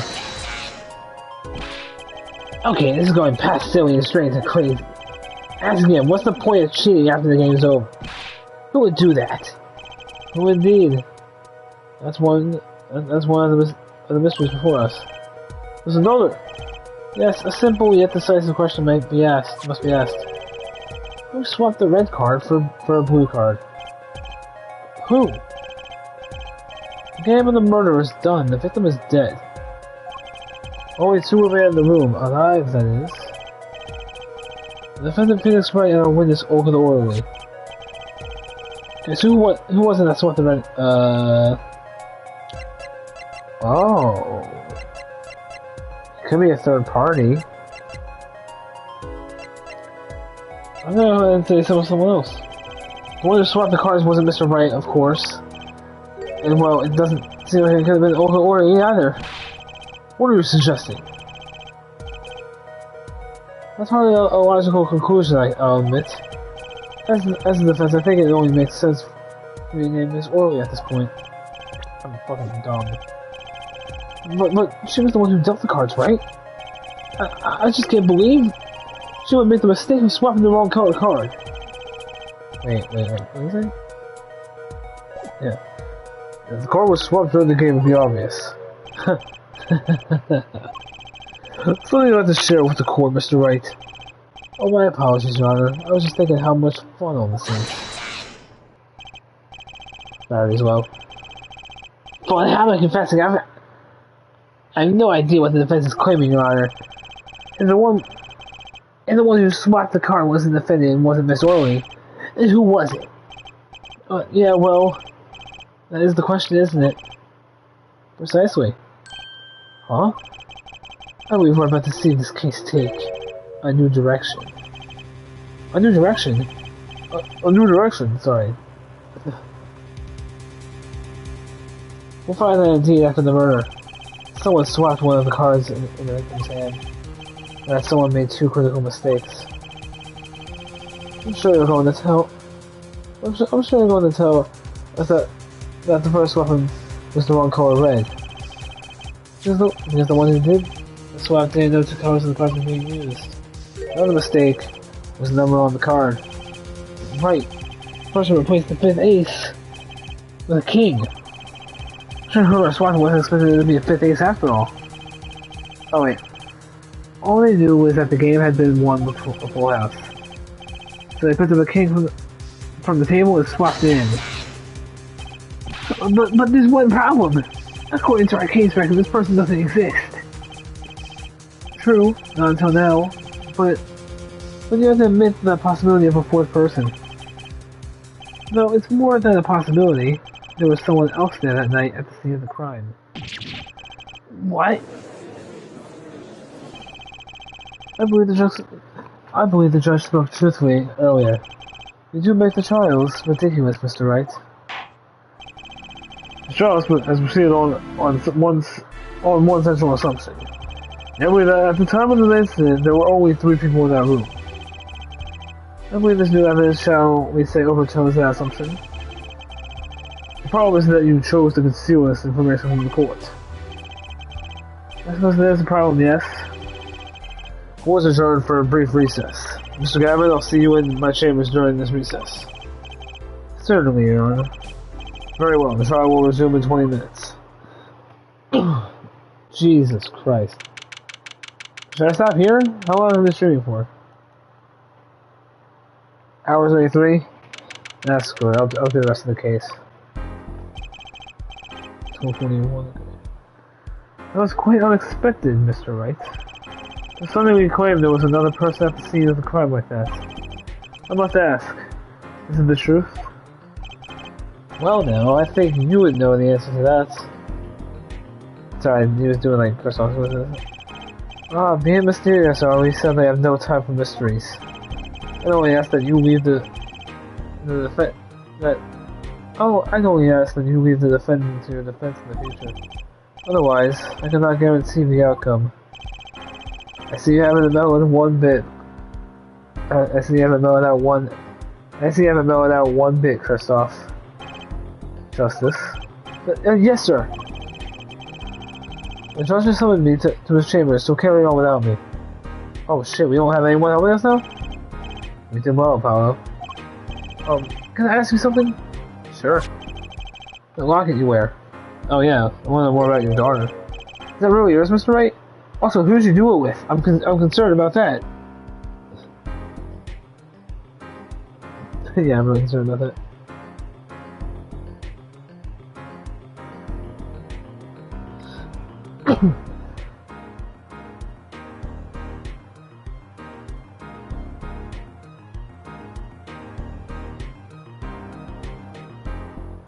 Sorry, is that really yours, Mr. Wright? Sorry, someone tried to me. Ah, you warned about the victim's disappearing locket. Here, you can take a look at it. That's a picture of my daughter in there. Aww, it's cute. Why is she a magician? I thought she'd be a spirit medium if you had well, Iris isn't a spirit. Okay, so Iris is the mother. I'm sorry. There's only two girls I can think of, unless Phoenix. It's either Maya. It has to either be Maya or Iris, right? You go ahead and tell me it's Lana. I'm not gonna believe it. Adrian Andrews, maybe? No. Well, that would be the most logical conclusion since they were both the same age. And we did see her in the third game, after all. Nothing happened there. Iris is probably still in prison, and Maya, we don't know anything about Maya. There's no way he did it with Maya, though. Okay, whatever. I'm just gonna... There's probably someone we don't know. I'm just surprised to hear... I'm just surprised you had... I'm just surprised to hear you had a daughter. Yeah, I was surprised too. Most people are. Perhaps you'll meet her one of these days. One more question. Wasn't she in that night? Was it you? What do you think? Huh? You know what happened 7 years ago, what I did? It's not unreasonable for you to think I might cheat. I don't know what you did 7 years ago. I never honest, but it is odd that you managed to go undefeated for 7 whole years. Want to know something? There's only one game where you can be dealt bad cards all night and still win. Poker. Huh? You see, poker is all about reading your opponent. In that way, it's a lot like a court case. Poker is like trial law? You're not what your opponent is thinking and you win. Well, yeah, but that's harder than it sounds. I think not. Try as they might to conceal it, everyone reveals their true thoughts in the end. Their body language can only become a valuable source of information. You're kidding! That witness, for instance, Miss Orley? She would touch the back of her neck during certain parts of her testimony. There's nothing... What does it mean? That doesn't mean shit. I laugh every time when I'm nervous, I always got out a little bit of a chuckle every time I talk. I'd be like, yeah. And when I'm nervous, like, I let out a little bit of a chuckle after I'm done speaking a sentence. Be like, yeah, that's, yeah. Yeah, like, if I'm nervous, that's what happens.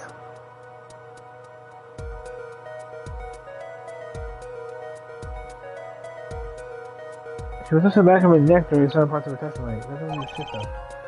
Did you notice? No. Come on, who knows that?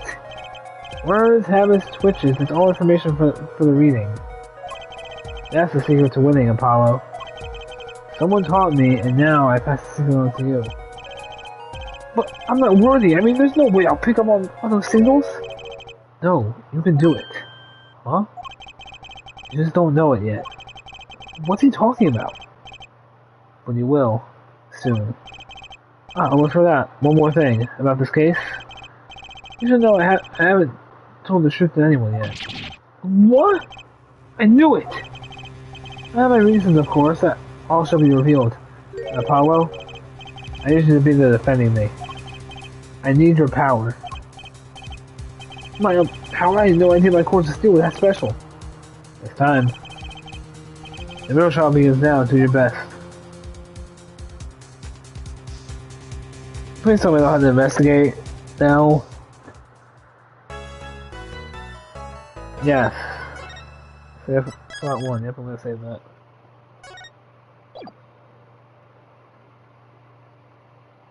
Yeah, sure.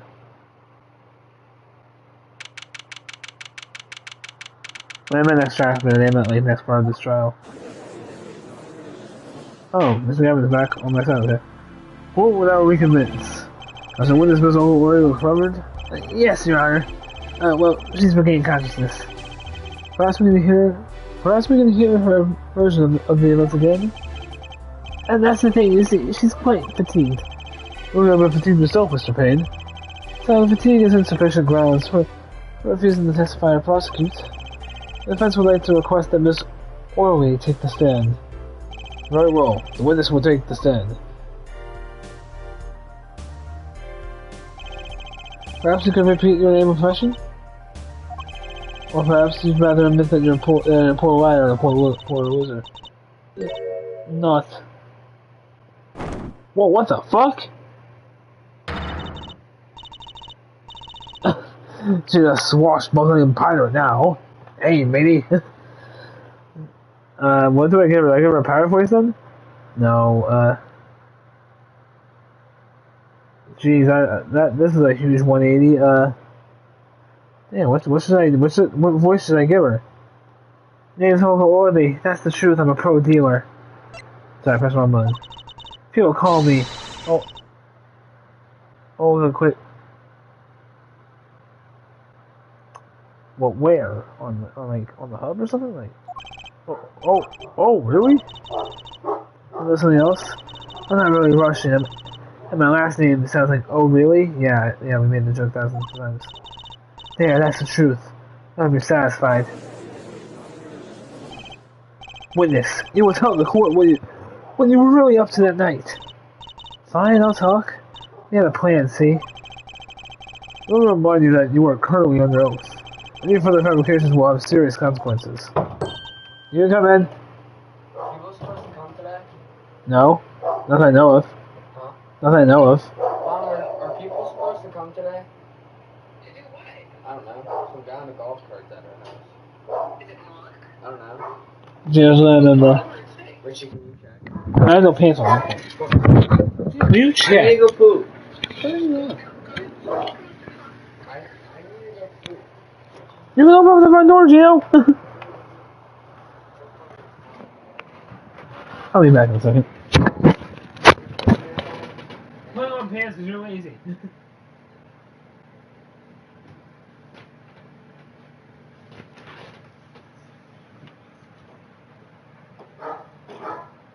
Yeah, you probably don't have to go poop. Vino, come here.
Also, I can't hear with the headphones on.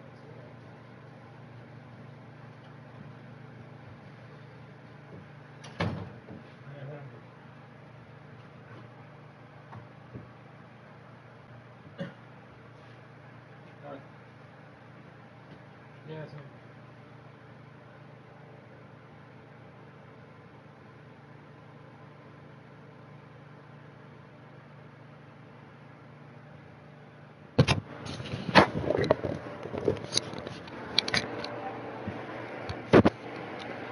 Sorry about that, guys. Hear me yell at all, I'm sorry.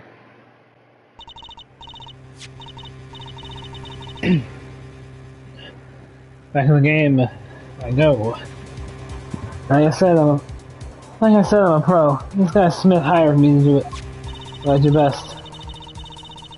I was playing at the Porsche Polo Club several days prior to the game as a waitress. So you were in cahoots with the victim. Nothing immediately.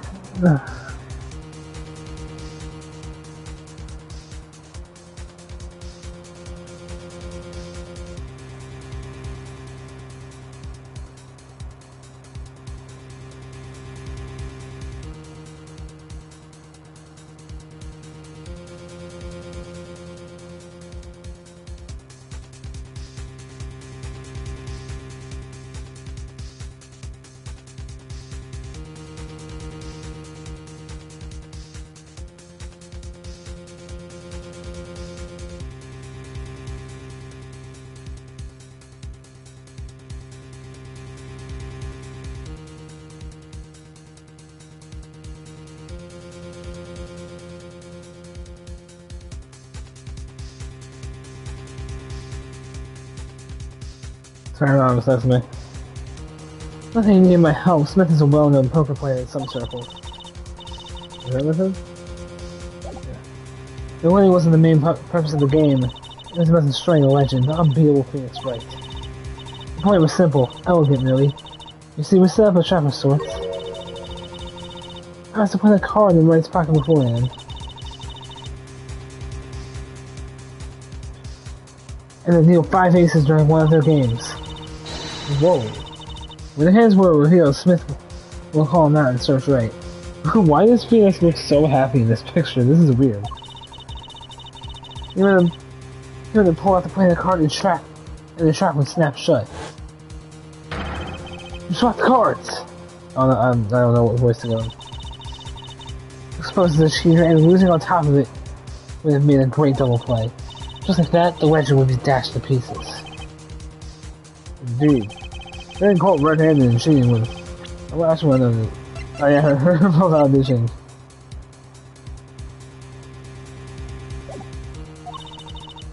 The 7-year legend destroyed by one little card. That was the plan. Probably not doing that girl's voice now. Oh really, Willie? How droll.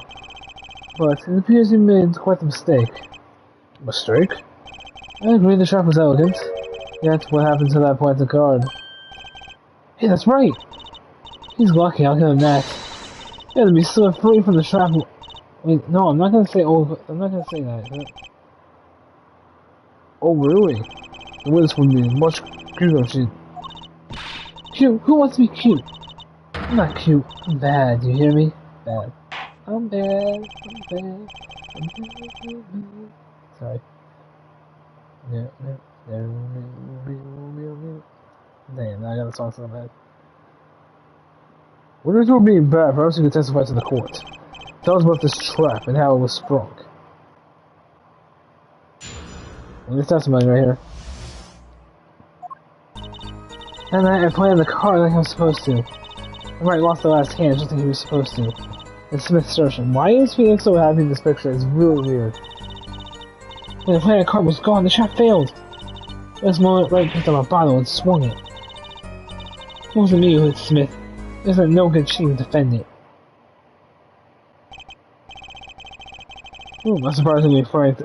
Surprisingly frank testimony that still leaves us mostly in the dark. The trap was perfect that time, perfect. If that rotten shooter hadn't messed it up, look who's talking. Well, the testimony for what is worth is all yours, Mr. Justice.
Sorry, someone else next to me.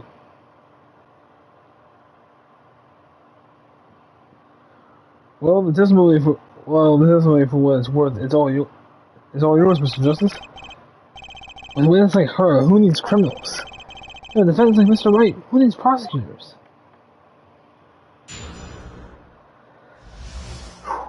Investigating traps. Hey, I got pulled out again. I found the card like I was supposed to. He's playing a card. Which card wasn't exactly? The trump card. The 5 of hearts. The 5 of hearts. I guess Mr. Wright has it. Mr. Wright was to have switched to 5 with ace to make a full house. I guess we were going to accuse him of doing it there by moving his widget. I slid in Wright's pocket. What was that? What was this? Right before the match, of course. Why he was cheating. Why he was eating. And the Morse will call these serve borscht and suckers. Why we never go there? Of course the car would. Let's make its grand debut during the game. A good borscht, a good... Wow, it must be cooked up early and I left it thickened. Everybody lost the last hand, just like he was supposed to, then Smith searched him. So, everything went according to plan. Exactly. If an ace came up, so it's obvious the switch went off without his hitch. When the extra card was found in his pocket, White would be forever known as a cheat and a fraud. The worst things to be known as, I suppose. Tell us what happened with the search. When the planet card was gone, the trap failed. Hold it! The card disappeared? Yeah, my trump card, the 5 of hearts, gone. Not a trace. Poof, Zippo. He searched every nook and cranny. Oh god. Oh no. Felix got the police treatment. Oh no. Even inside his cute little hat. No, that's kind of that's the police treatment. I just think that's what it is.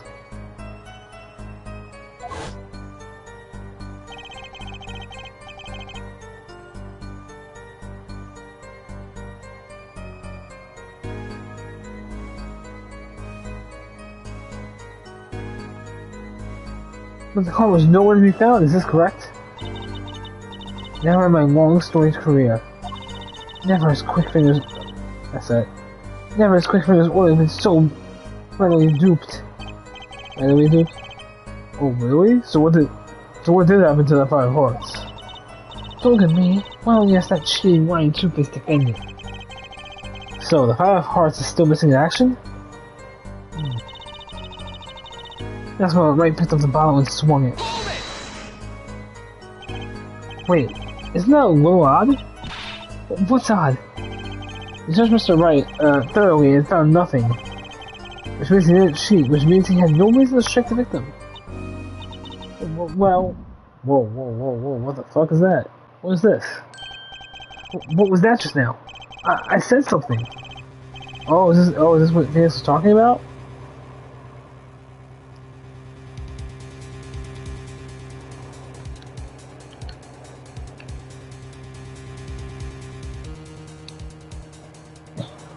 Something wrong, Mr. Justice?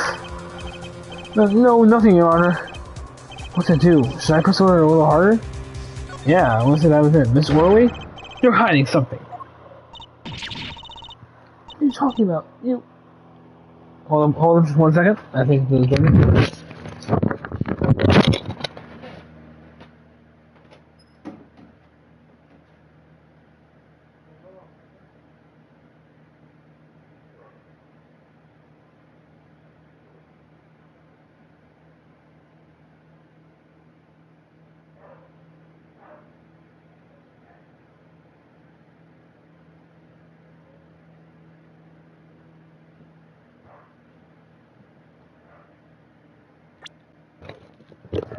I'll be right back. I gotta take the dog out.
Hey guys, sorry.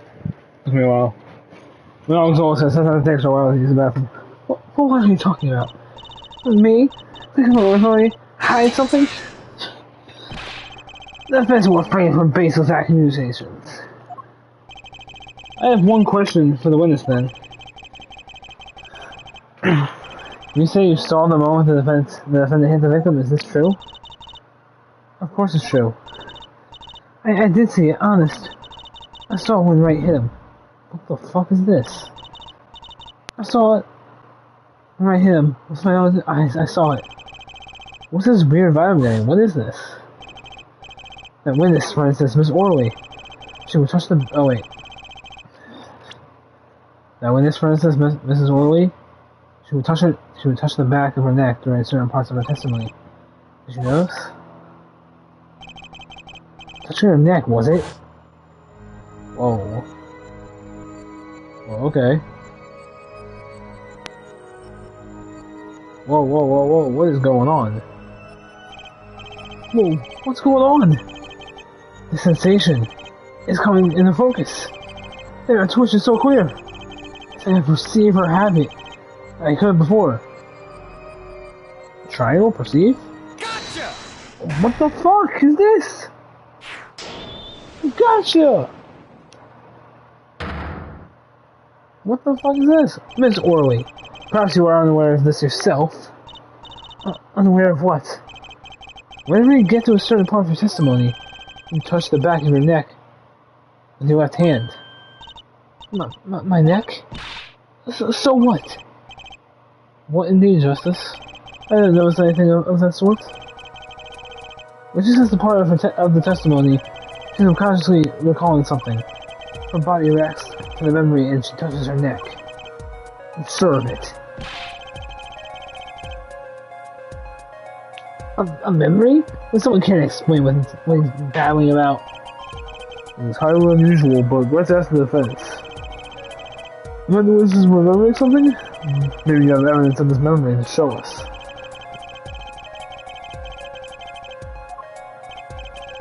So what remind her most of the moment of the crime? Miss Orley, whenever you recall the crime that night, you scratch your neck.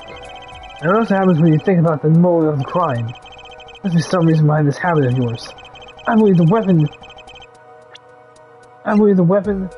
that has the irreplaceable impression on your neck is this. Oh, the bottle?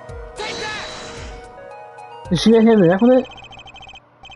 Whenever she talks about the moment of the crime, she touches her neck. And what reminds us more of the moment than this bottle, the murder weapon? But something doesn't fit.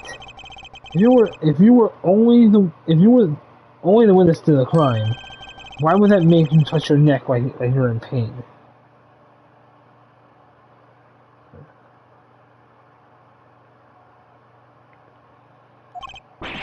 What's he talking about now? It was Mr. Smith, the victim who was hit, not you.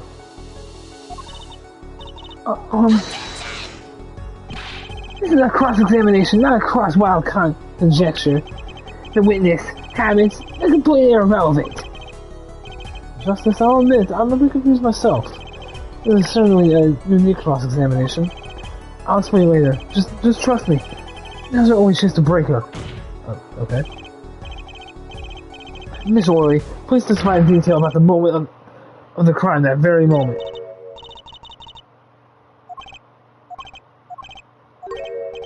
We know you're not Russian. Yeah, that's why I just skipped that. The witness will testify, please, now. Fine. He's the one who did it. I didn't let him out of my sight until the cops got here. I saw the records of the bottle and swung it.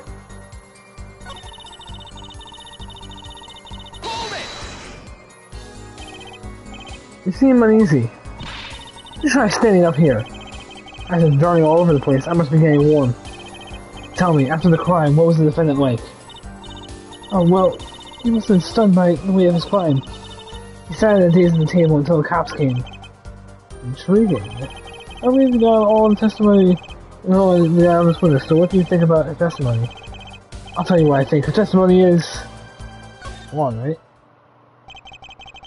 It's basically bogus. It contradicts the evidence. What's that?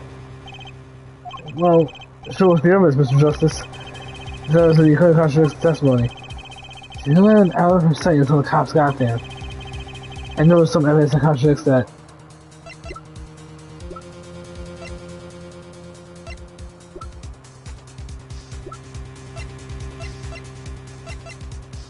Almost fellow? This, Your Honor, is the evidence that contradicts the testimony. Well, Mr. Brain? Who would have thought that justice could be so wrong? He's a guilty one. Not me? Mr. Justice, you might want to think about your future before doing that again. Ouch, that one hurt. Different personality, but the same testimony. I have you ever worried water, Justice? It changed yet, her testimony has not. That means... Wait.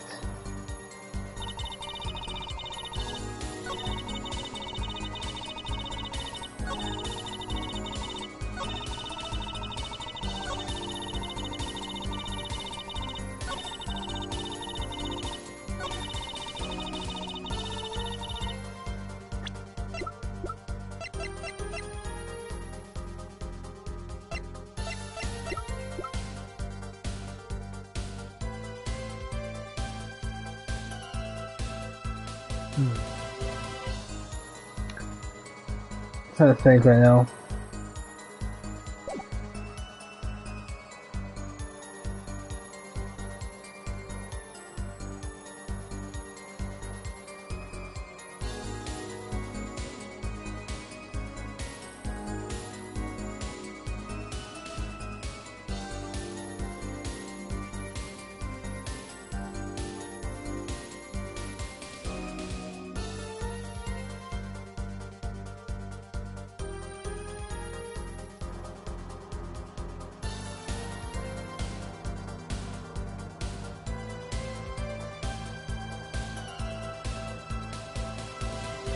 Oh. Oh shit, I didn't even press that.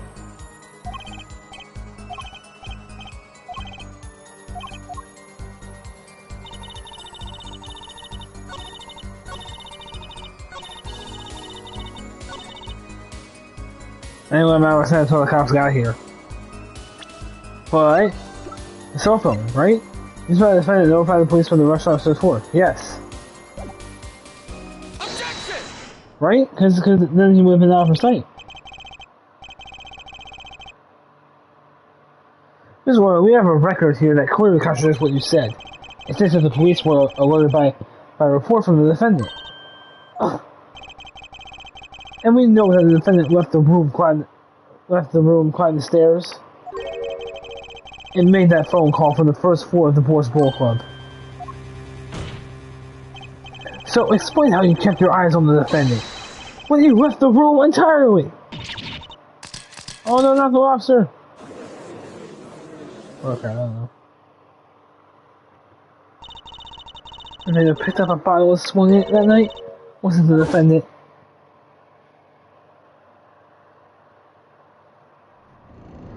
Okay, I'm back here.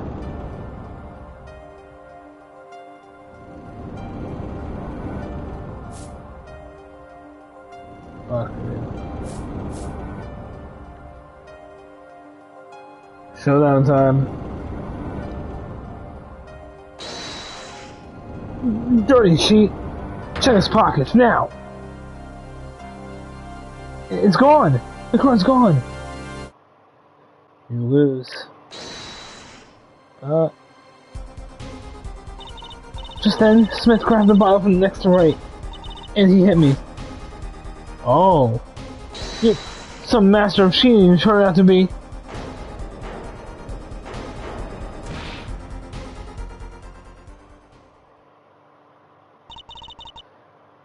I came to, the victim was already dead. Is that it? Oh wait. The victim was already dead, is that it? That's why I couldn't reveal who I really was. If it came out that I was in the league with Smith, I'd be a suspect for sure. Well, where does this leave us? Madness, this is madness! I'm dreaming! It must have been me who was hit with a bottle. I'm imagining all of this.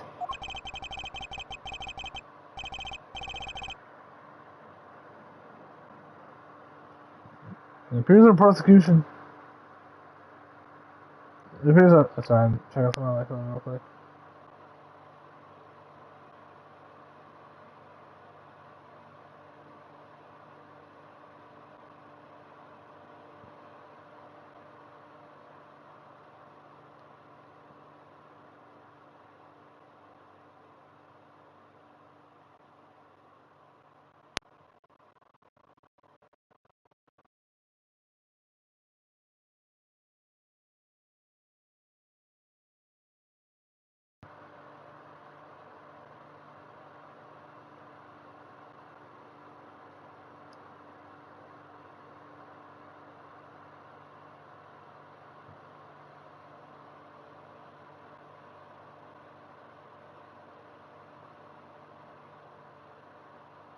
Sorry, I'm just trying to follow my phone.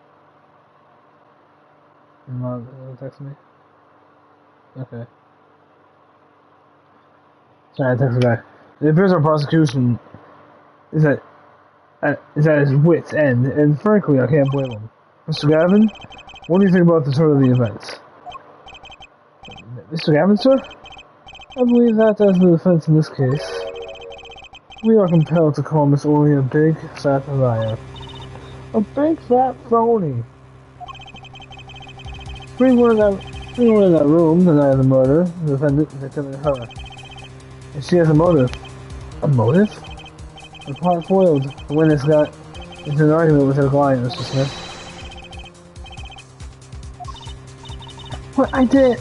I'm no killer. I'm trapped. Someone's trying to frame me. Yeah, it's not. What now, Felix? What tangled webs we weave when we practice to desire, is that? To deceive. So tangled we catch ourselves in the process. Mr. Roy! Such a hasty conclusion. Isn't that like you, Christoph, Gavin? What are you saying? Why not consider the other possibility? If there was another person in the room at the time of the murder. Right, like Mr. Wright was saying before, like Mr. Wright was saying before recess. A single card was swapped into the victim's hand after the murder. And the one who swapped the card didn't know two colors of cards were being used. Fourth person. Ha! This theory again, your fourth person doesn't exist. Indeed. That's why I decided to bring the case to the court. Here, where there's no escape and no chance for deception. The perfect place to catch the real criminal. The real criminal? We're in luck. According to the real criminal's identity was kindly provided for us. And right at the beginning of the trial, no less. What? I don't like this feeling, but what? Apollo, perhaps you know what I'm talking about? Oh, sorry. Remember what I said. One person who swapped the cards might leave one critical error. He or she wasn't considering the color on the backs of the cards. Right? But how could such an obvious mistake occur? The cards used for the last game were red. If there's one person here in our court who thought those cards were blue. Yeah, I had that impression too, but why? Well, Apollo, thinking to figure out who it was? It's not me, I swear! Who is? Who is this fourth person? Why do I always get put on the spot like this? Let's see what the defense has to say. Who was it? Who's on the cards? It can't be Shady Smith. That wasn't Payne. So it has to be Christoph? No shit. No way. As I expected. Your eyes and ears are sharp as your hair. No fucking way! I was right? Christoph Gavin. You were the fourth person that night. But, of course Mr. Gavin knows the colors of the card. on the cards? How would he? As you can see, the color of the crime scene is black and white. You can't tell which of the cards are blue. What's on the floor of the table? But look! You see the colors in this photo. Yes, but when he said the cards were blue, it was well before the evidence came to light. It is true that the defendant was engaged in a game of poker with the victim. And it was only that game that appears to see the competition, Your Honor. Competition? Yes, it's just a wits. A silent clash of passions. One of the cards, their backs breathed in blue flame. You know, its final outcome. Breathed in blue flame! Oh my god! Well, Christoph? What you gotta say, boy? Mr. Gavin? Mr. Gavin, is something the matter? Nothing. Excuse me, it was just so sudden. Right, you aren't seriously accusing me, are you? Oh, Christoph. You know, even I never take a joke this far.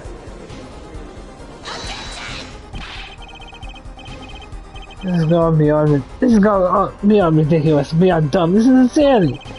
The defendant accusing his own defense attorney of murder? I assure you I'm quite sane. What possible connection could Mr. Gavin have to the victim? I wasn't aware that I had a connection to Mr. Smith either. Yes, Mr. Gavin and the victim have never even met! Well, what if they have? Huh? There's a possibility, after all. They may have met that night, before the game started. What are you suggesting? Is this the truth, Mr. Wright? Is this the truth Mr. Wright was staying silent about? Was the only thing to do. Mr. Wright, the defense would like to request that you testify to the court. The defense would like to request no such thing. Mr. Gavin? Testimonies must relate to the case. How could anything happening before the game of poker be related? That's true. I'm not sure I follow, Mr. Gavin. As I explained before, the defense believes that Miss Orley. I'd like to assume you speak for Mr. Justice in this. He is the defense, not you. Mr. Justice, the matter of Mr. Wright's testimony is up to you. Oh, okay. Well, does the court, in your opinion, need to hear Mr. Wright's testimony?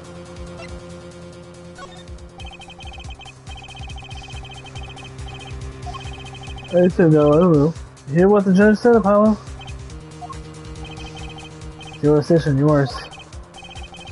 Listen, yours, yes, considering. I'm sorry, Mr. Gavin. The defense would like to request that Mr. Wright testify. I said no, but okay. Very well, defendant. Mr. Wright will take the stand. Please. Boy, this is a long-ass first trial, dude. Not all trials are this long. Holy shit, they're long. Like, they actually are.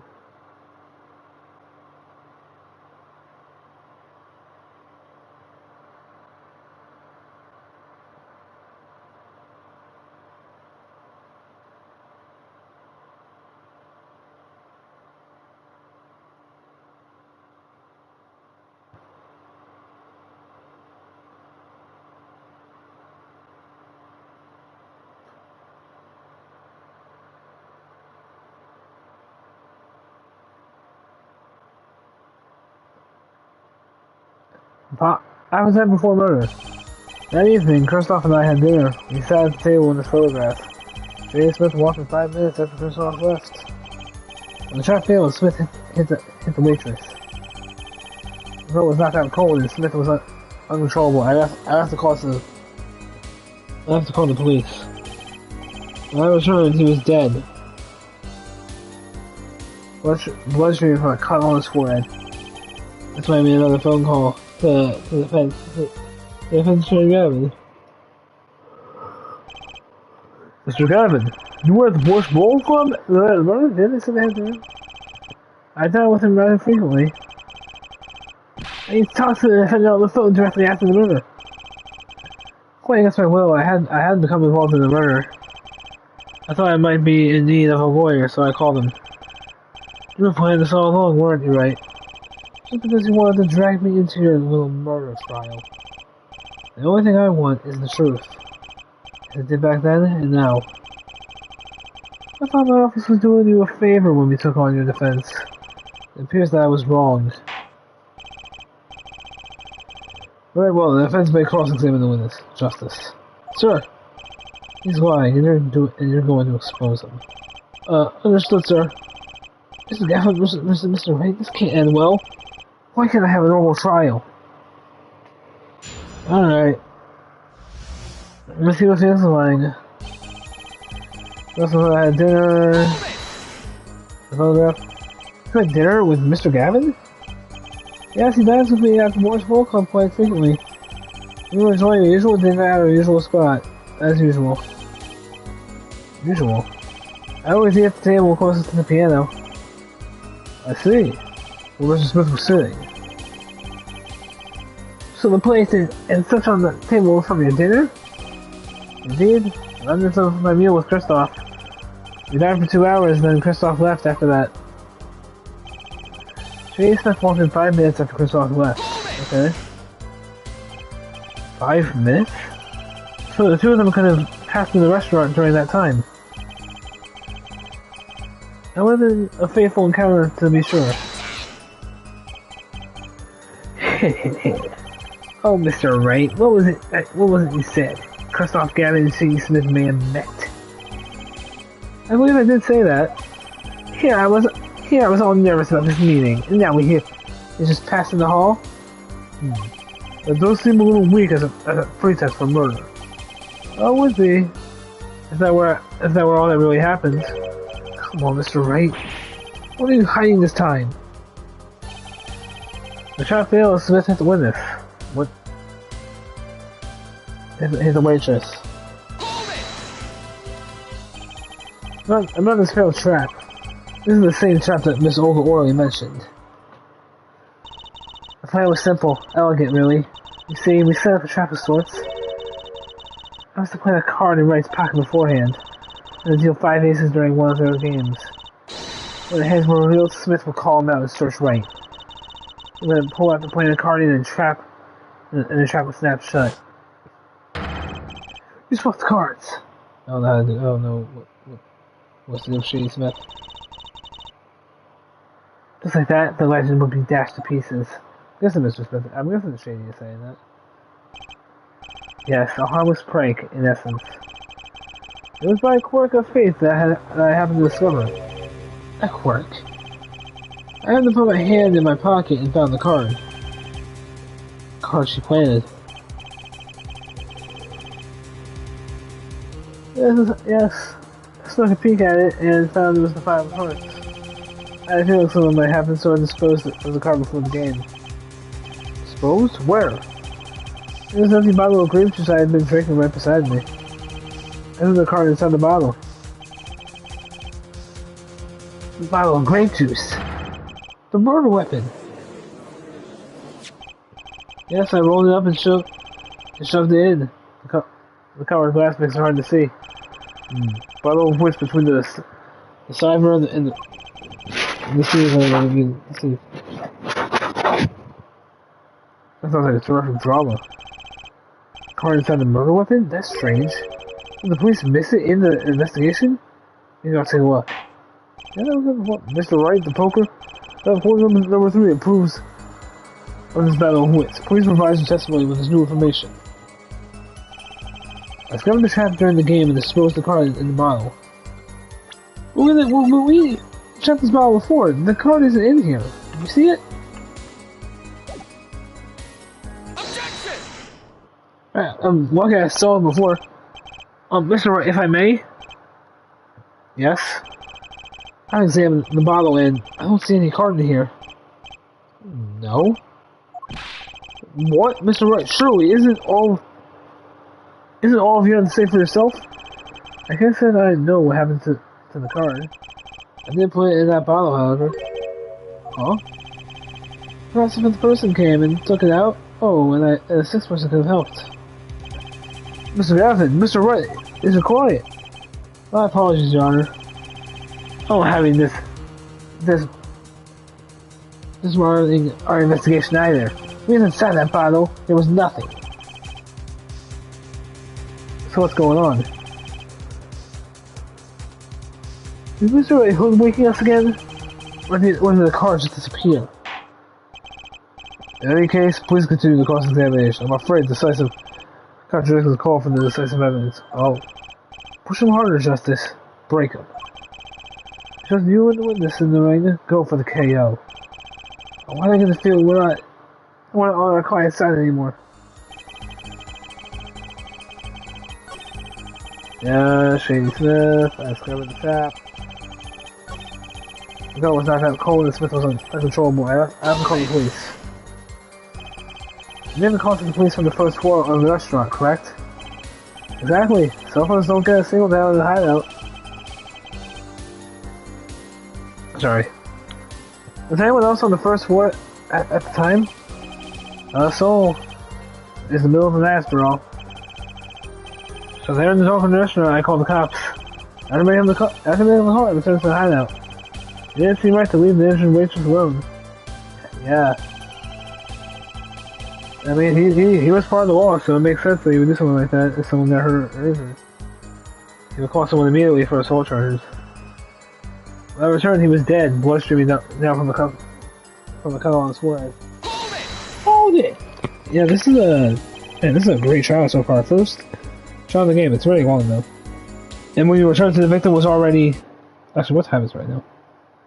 2 hours. Damn, bro. And when you return, the victim was already dead. Yes. I'll admit, I was a little startled when I walked in. A little? He was bleeding from his forehead after all. I have to be startled too if I walked in on something like that.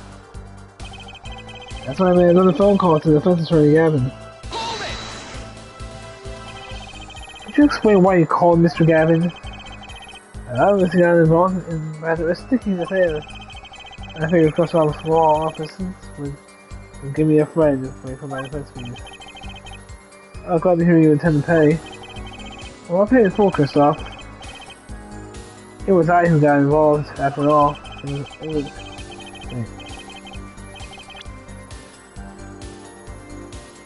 It was I who got you involved, after all. I found the price of the defense quite high, my good friend. Quite high. Is this the truth that Mr. Wright was talking about? Justice, you know what you have to do. He's lying. Expose him now. Yes, sir. I didn't think what Mr. Wright said to tell me about his testimony. He has to be in there somewhere.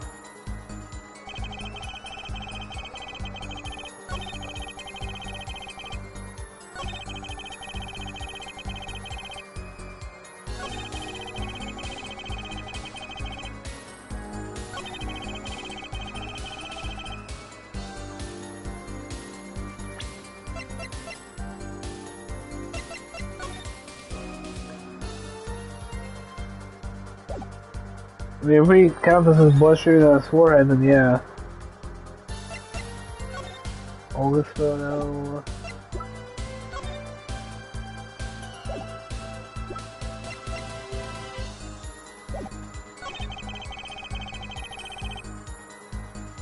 Am I right down?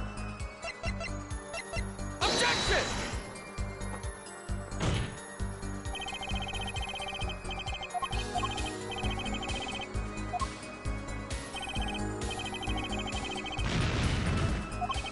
Fuck.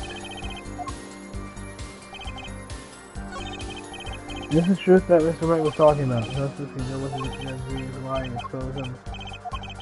I had to think, what's Mr. Wright trying to tell me with testimony? This has to be in there somewhere.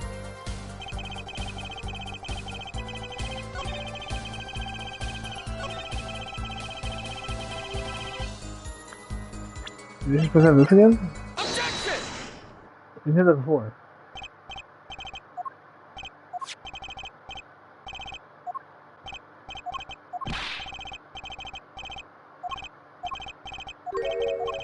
Same thing.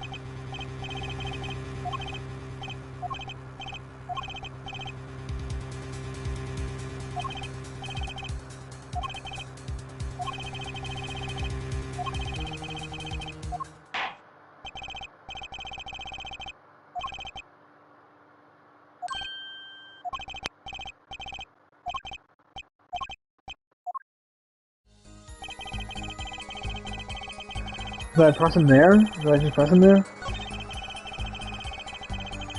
Hold it! Why in the bottom? I perceived my opponent's intent immediately. I'm used to entrapment. You see, I knew what was coming. Oh, so you struck first. I like that.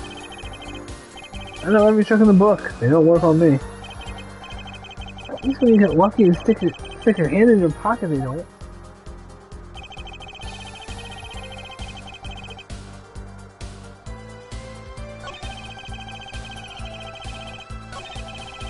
Fuck, I have no idea.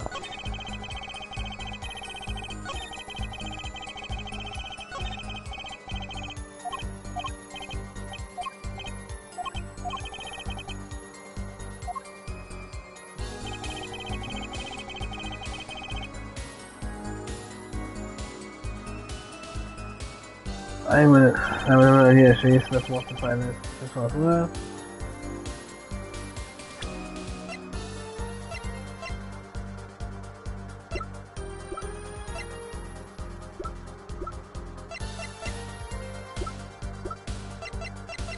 What have anything to do with the cards?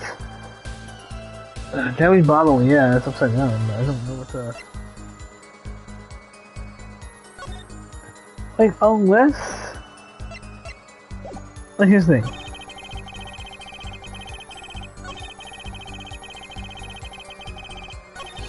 When I returned dead, bloodstream... He was dead. Bloodstream from a cut on his forehead. Now, yeah, you could say this is like a cut. You can say blood is streaming, even though it doesn't look like it, but that seems like it's going way too far out of hand.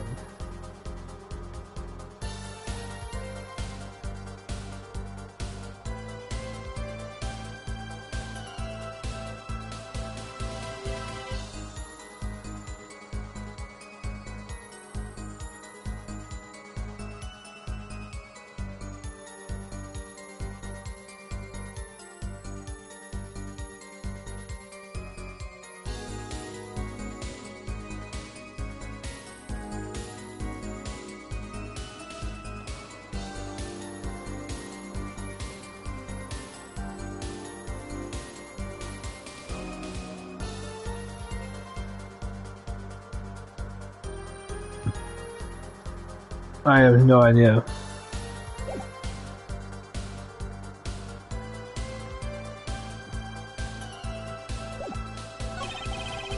I mean, I think it's this one right here.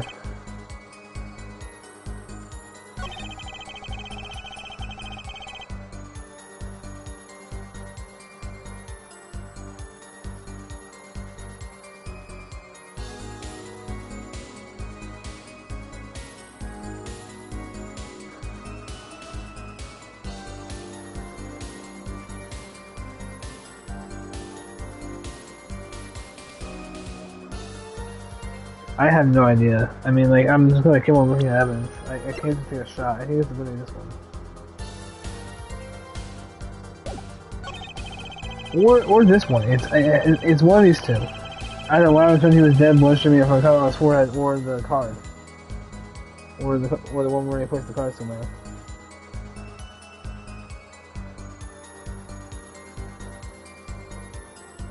Hold it! Oh shit, I didn't mean that.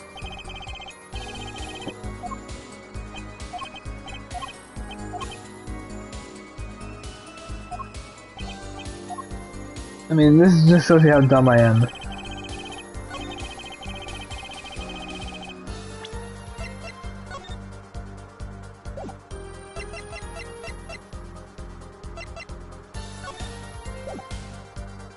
See, whenever started he was dead, bloodstreaming from a cut on his forehead.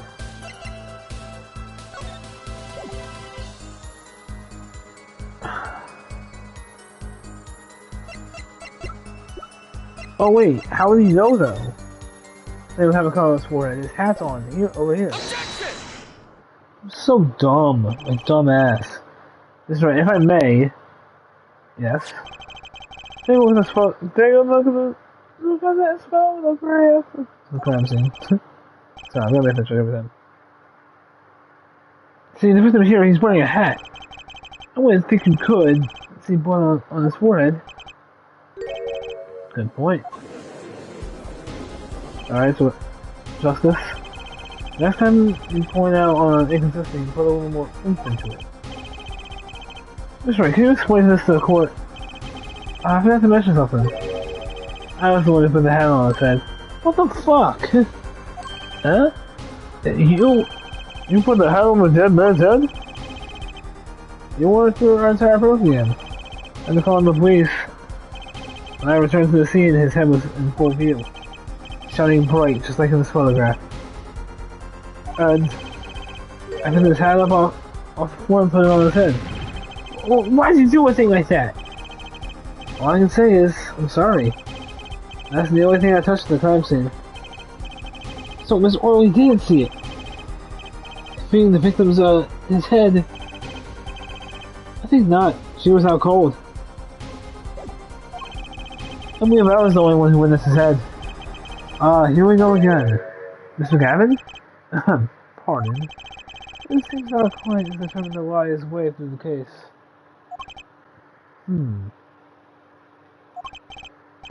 Hey, he's still our client, isn't he? Yeah, what, should we be, defending him?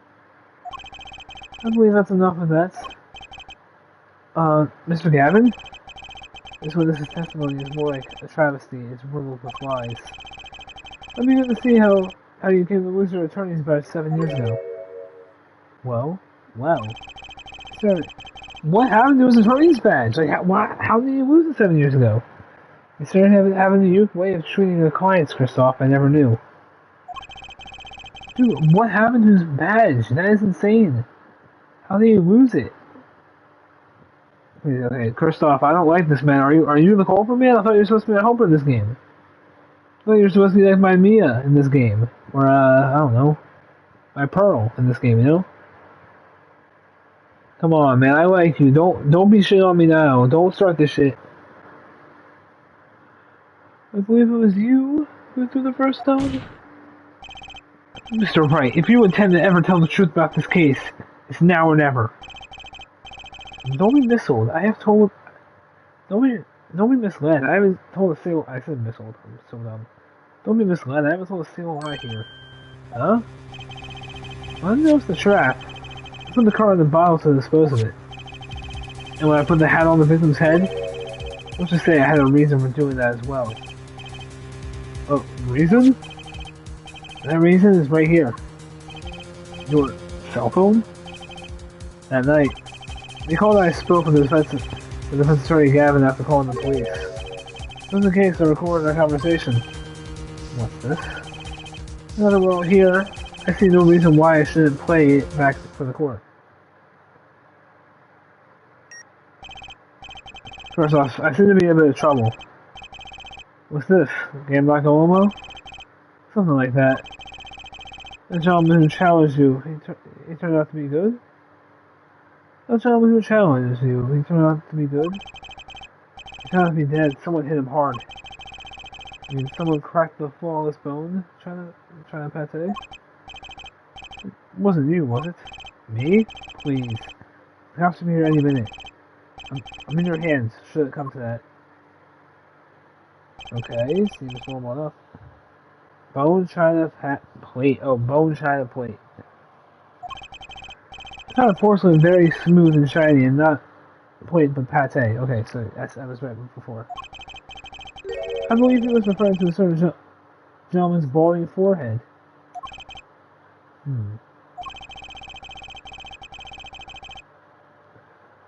The court appreciates the defendant's discretion in not indicating my forehead. Wait a second. Something's not right about the phone call.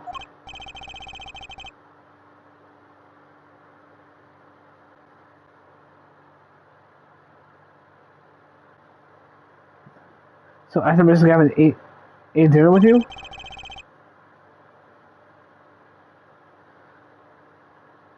He left the Boar's Bowl Club. Oh! How should he know what's... Wait, how should Gavin know what he was eating? Then how did he know?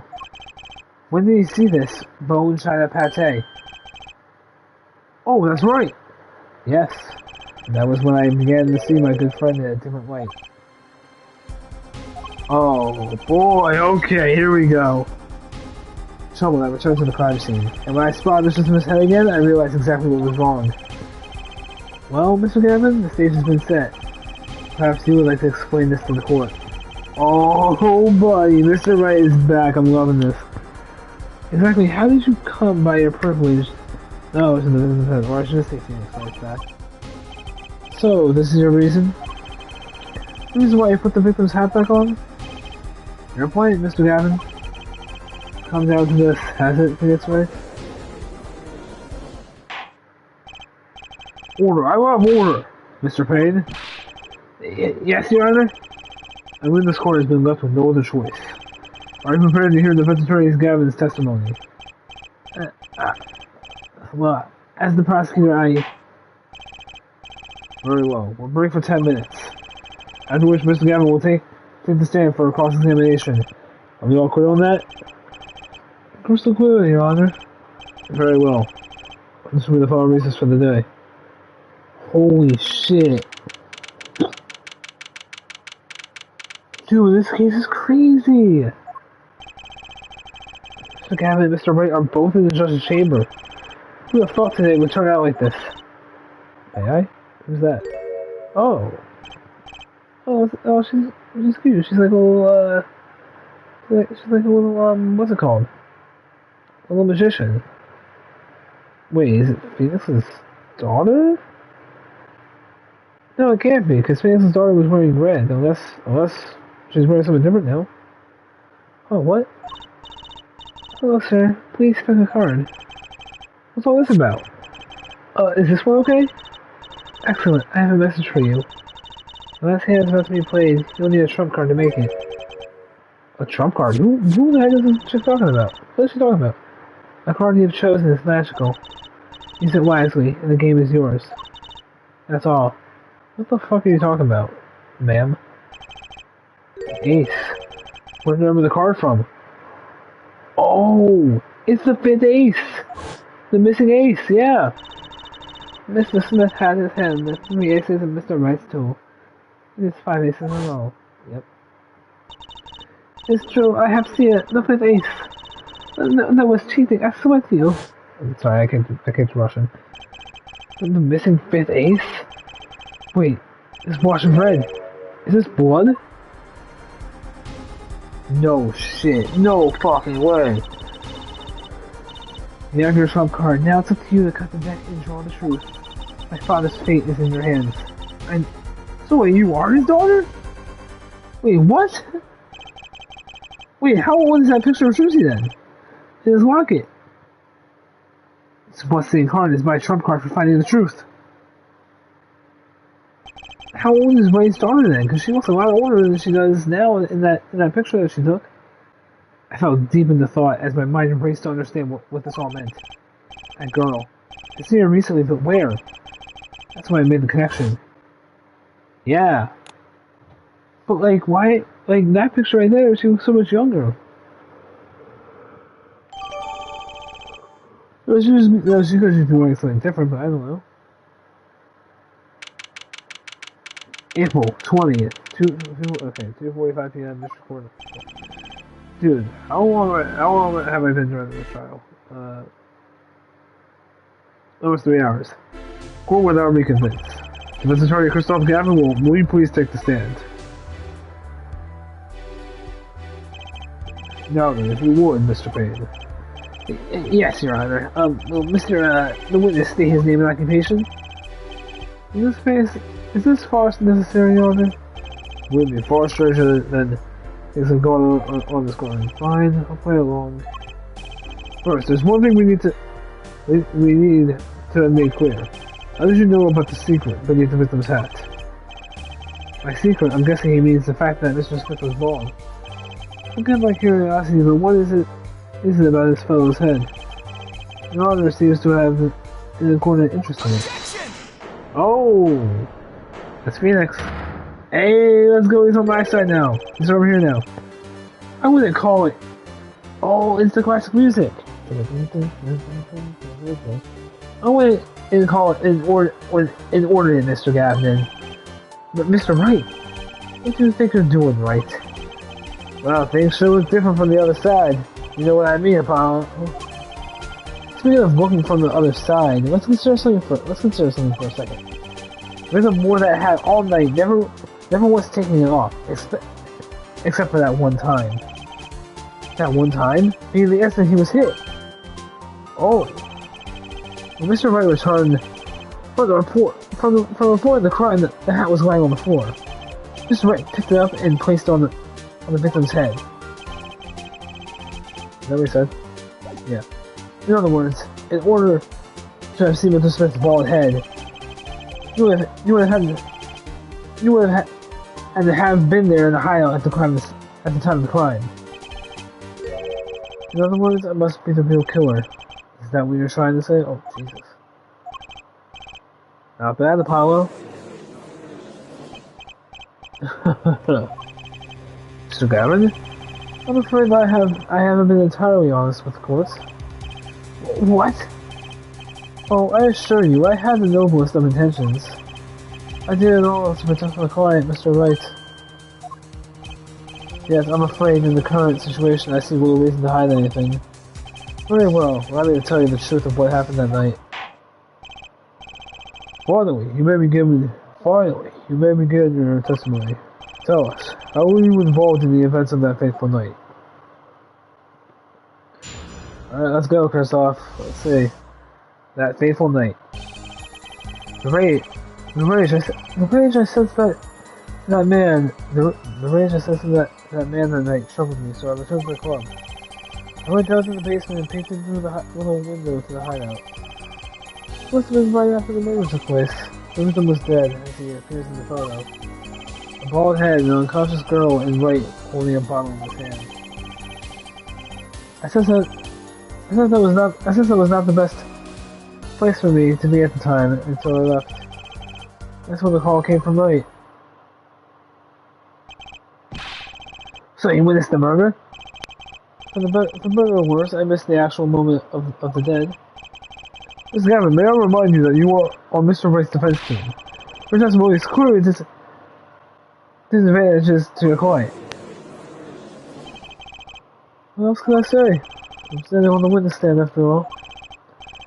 So you are, Mr. Gavin. And you had to testify as you just did.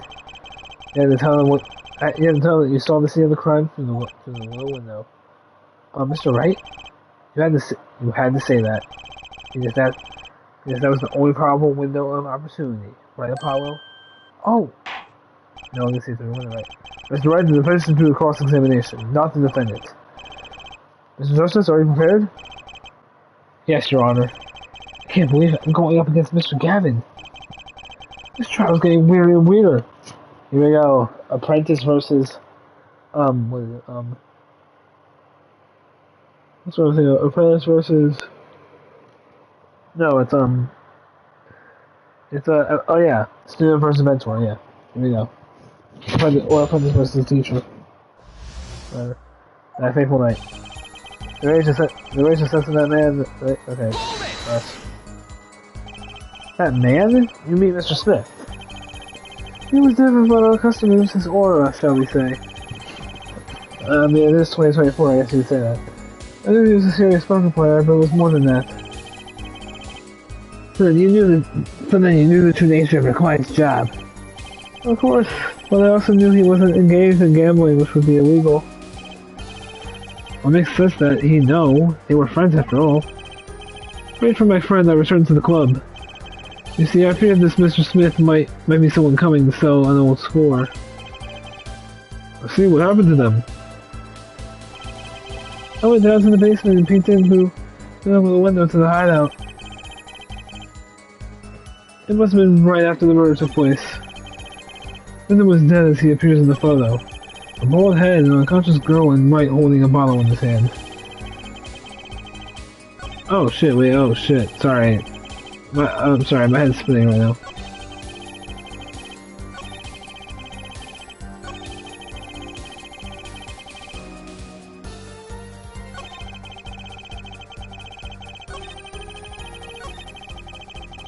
Is it going to be a problem for you to cross-examine your own boss? I'm fine. Who was it that taught me never to pull punches in cross-examination? It was you, Mr. Gavin. I learned it from watching you.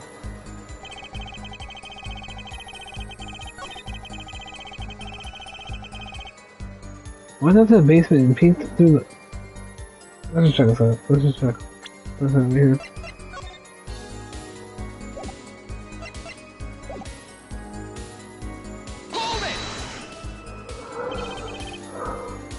The little window. You mean the one that used to keep the watch upstairs? Wait a second. You can't see through that window. What? There's something behind it, isn't it? Yeah. Yeah, so welcome to the ancient past. The black marketeers used it, I believe. Why don't you go through the trouble of peeking in through the window? Wouldn't it have been easier just to open the door and go into the room? Yeah, what's upset Wright, you see? Upset Mr. Wright? Yes, what if my fears had been unfounded? I've been walking in on their match. Bad for him to say that, at least. So far, everything he's saying makes sense. Must have been right after the murder took place. How did you know it was right after the murder? Really, no need to shout, Justice. I was just getting to that part of my testimony. Ah, there he is, the coolest defense in the West we know and love. Even when you're standing up there on the witness stand, some things never change. That's right, you changed too, right? But you haven't. You and the overbearing personality of yours. Professing these, who needs enemies? You know as dead as he appears in the photo, right? I told you mean the second photograph of the crime scene. Precisely. You see, he wasn't wearing his hat then. I saw his head when he was dead. And then Mr. Wright came along and replaced his hat. Can you describe the scene of the crime for us? A bald-headed unconscious girl and Wright holding a bottle in his hand. Those were the only three of the scene of the crime? Yes, as far as I saw at least. And we're back where we started. The killer was the defendant, Phoenix Wright. Who else could it have been? But why didn't you talk to the police? 2 reasons. First, I didn't actually witness the very moment of the crime. Second, the office was asked to defend Wright. Yeah, I was seeing what I had seen. I couldn't abandon my friend. Objection! It must have been someone else there at the moment of the crime. Just as I said, I saw no one, not a soul. But that goes against what Mr. Wright said. Ah, yes, this mysterious fourth person? Who would have conveniently be the real killer, I suppose. Glad to see we agree, Mr. Gavin. Let me pose a question then. Tell me, what possible reason did the real killer have to swap cards in the victim's hand? Perhaps you could show us a reason why such a thing would be necessary? How can I show something I can't find myself? Remember, Paul, the card that was swapped out in the fifth ace. The fifth ace, right. Well, Mr. Justice, the question of why the killer would swap out a card has been raised. Can you point to a reason? It's evidence. It's now or never. The defense would like to present evidence to the court. Evidence showing the reason why a card was swapped out. Go ahead and point out the reason, Mr. Justice. Why did the killer take the fifth ace? Real quick, I'll play right here. Just like, oh. Yeah, I can't pause right now to save. It's also red. Single drop of blood marks the front of the card.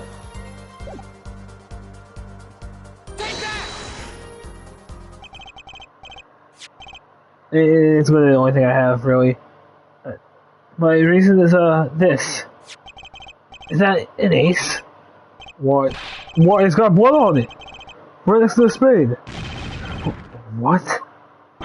Oh, he's switching now. This is insane. Why wasn't I told about this? Why? Could this be? Could this be the missing fifth ace? Inconceivable. How could you? What are you doing with that card? Well, that's the thing. Why is Mr. Gavin so upset? It's on the fishy card from some fishy girl. Oh, that card? It's mine. That is, I picked it up. I picked it up at the Boys Ball Club after the murder I had. I gave it to my daughter. Cards are a stock and trade after all. No. Impossible. Unacceptable. The court can't accept this evidence. It's a fraud. A fraud? How can you be so sure? What? I don't think the only person who could claim it was a fraud would be the one who took the real card from the crime scene, the real killer. Allow me to elaborate. What if this trace of blood was the reason? The reason for the killer to take the card from the scene of the crime? Where are you going with this? Take another look at the photo, and the victim's head. At the moment of the crime, his hat fell to the floor, and a trickle of blood ran from his forehead down to the back of the head. Couldn't a drop of that blood have fallen on one of the cards? I suppose. The killer then took the card to hide the blood. Sorry, got an email on my phone, it's probably important. I'm trying to say. Something else. Oh, okay.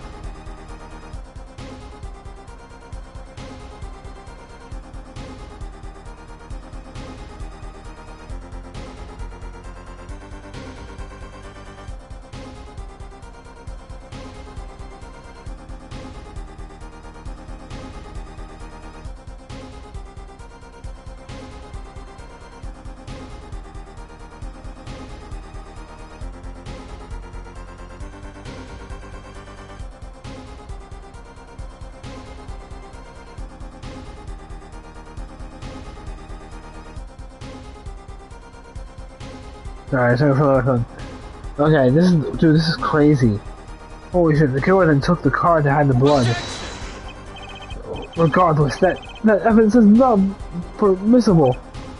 Oh? Right, regardless of how you wasted the last 7 years, you used to be a lawyer. You know what a serious crime is to conceal evidence. What did Wright do to lose his attorney's badge? I have no idea. Why are they saying, like... What do you say? Right, regardless of how you wasted the last 7 years, you know what a serious crime is to conceal evidence. What is he talking about? Oh, we can discuss the finer points of our legal system later. What's important now is that I've answered your question. What are you talking about? Dude, oh my god, I'm loving this first case. This case is... This shit is crazy! You wanted to know why the killer would have taken the card from the crime scene, and now I've told you. That one drop of blood would have been decisive evidence, you see. This is baseless, conjecture baseless. Baseless, I meant. Oh yeah, he's doing the finger point. Oh, I assure you, it's quite based. What? It's amazing, really. How a single drop of blood on a single card can lead us to the truth. It's quite simple. Wait, who said that? Fancy. Well, Apollo? Yes? Try picturing the scene of the crime. In your head. Oh, what is this? Oh, this is cool. Okay, wait a second. This is how the original fans, right? Okay. The murder took place in the hideout. The body of the luckless victim was found at the poker table. And before the killer swapped the card out, there was a single card with a drop of blood on it in the victim's hand. Okay. Given this, there is one decisive problem with the scene. There is? Well, what is it? Let's get this over, shall we? Given that there was a drop of blood on the card, whose position in this diagram does not fit? The victims, the killers, or the witnesses? The second witness.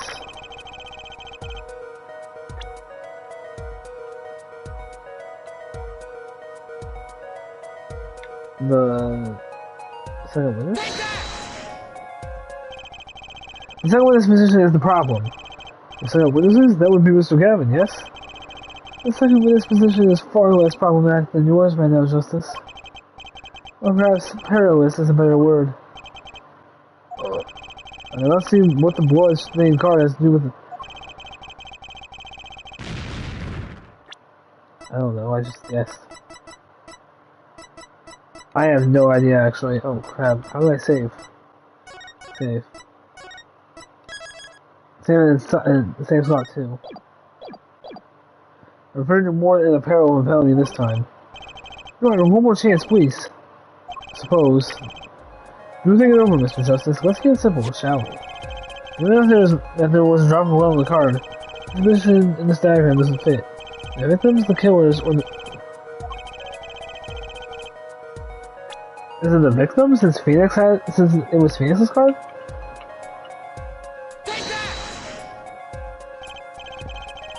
What, isn't it the victim's position that's the problem? I won't follow your logic here, Justice.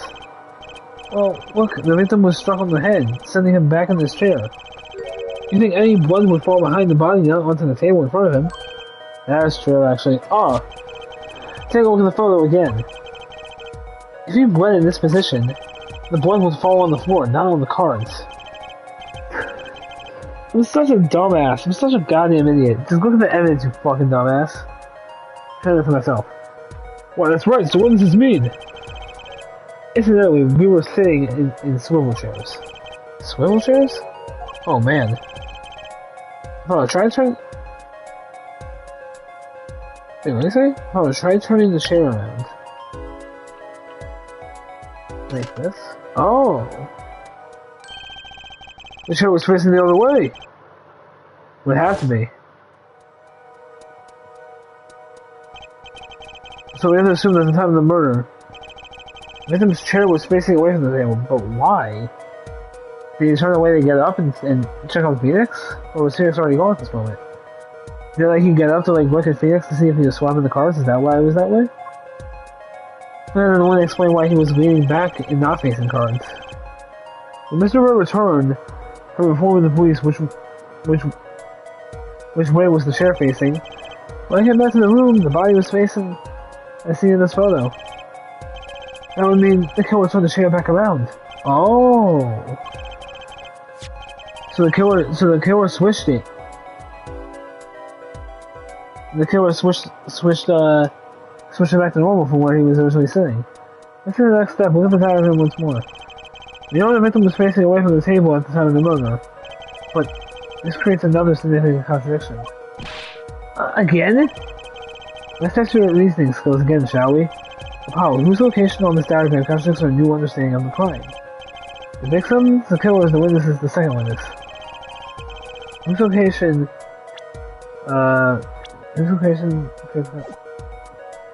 the second witness, right?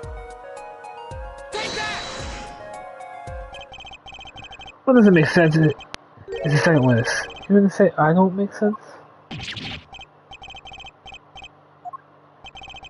As I thought.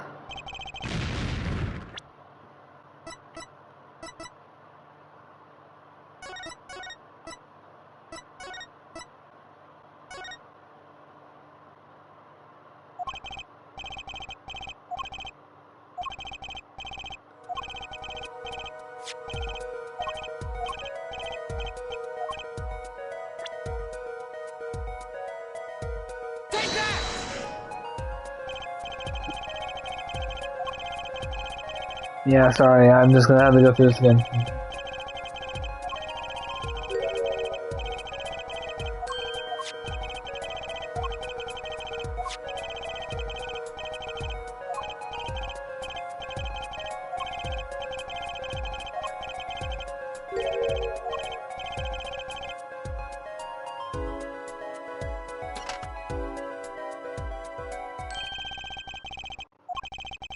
I'm sure it's facing the other way.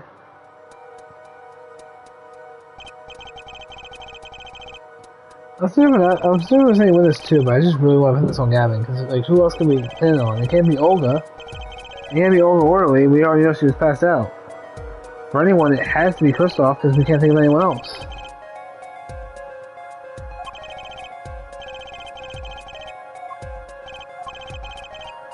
So our only evidence is against Kristoff.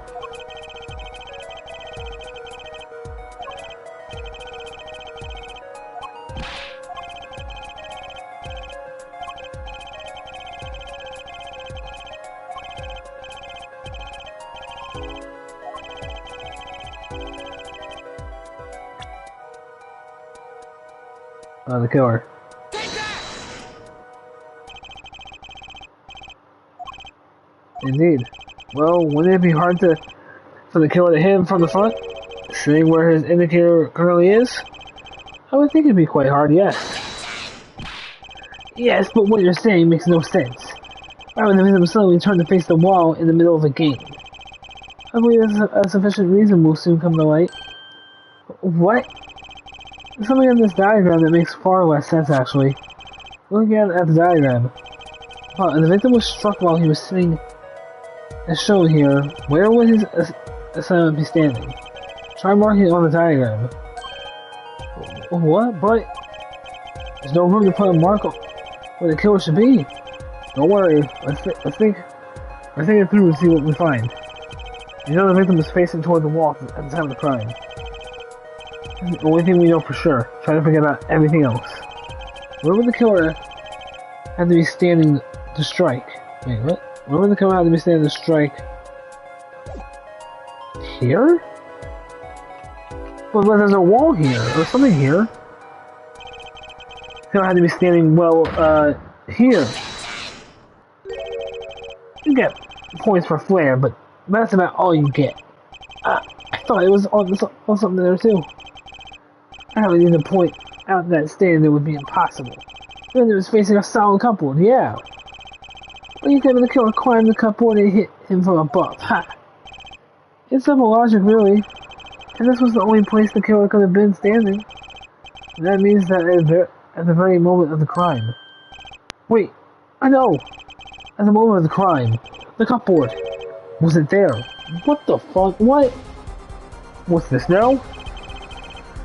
I mean, that's the only explanation, right, Mr. Gavin? Your Honor, I have a suggestion for the defense. We should arrange to examine the cupboard in the hideout immediately.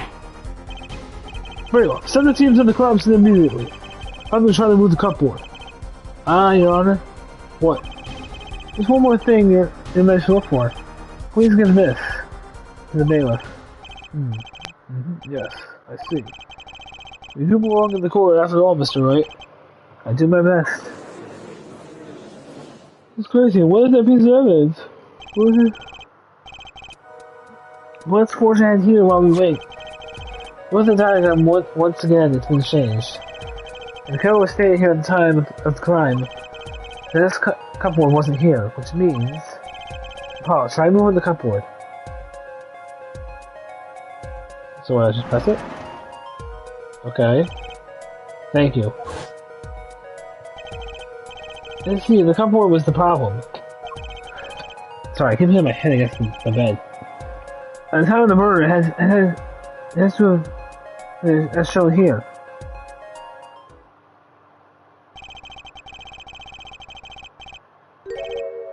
Now everything is in place to reconstruct the moment of the crime. Oh my!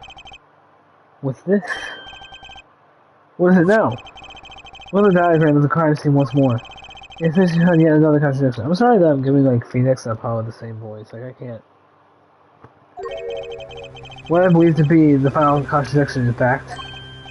Huh? Oh dang! You know something, Apollo? A line of deduction is rapidly approaching its logical conclusion. Now then, Mr. Justice, please point out the new contradiction indicator. Is it the victim, the killer, or the witness, the second witness? It has to be the second witness, right? Okay, records. I'm gonna save again here.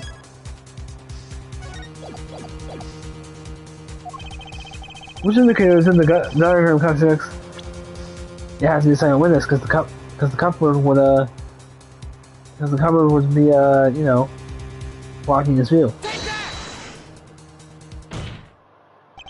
About this cupboard. Are we okay with assuming it was moved? Sure, why not? Well, if it was, something really doesn't fit. The cupboard would completely cover up the window to the stairs. Ah, that's right, someone staying outside wouldn't be able to see in. Someone like Mr. Gavin. What did you say? Oh, is the coolest defense in the West losing a school? Oh, don't expect me to play along with your little game, right? It's only a game until someone gets killed, Mr. Gavin. And someone was, while the window to that room was blocked by a cupboard. So, Mr. Gavin, perhaps you'd like to explain that to the court? Exactly, where does the witness where does you witness the crime scene from? Excuse me, Your Honor. Order. This is a court of law and I will have order. We just never received word from our investigators here at the Boys Ball Club. They examined the cupboard in the hideout, Your Honor. Oh? And what did they find? Well, Your Honor, it turns out there was a secret passage behind it. Oh my god, wait, what? That's actually kinda cool. What? But why? Why would someone keep that there? Yes, I believe I mentioned something of this sort before. This is one of the tricks that's a room that many of our regulars know about. I just remember him saying something about that, now that he mentions it. I think the passage is a handy thing to have when you're engaged in illegal goings on. You never know when you might need to duck away from the eyes of the law. So if it's a secret passage, where does it go? The other side connects to the restaurant above. The underworld bosses can get away from the cops. Oh. And enjoy a cold bowl of borscht, no doubt. Just like our killer. What is borscht exactly? I'm gonna look that up. There's some Russian dish.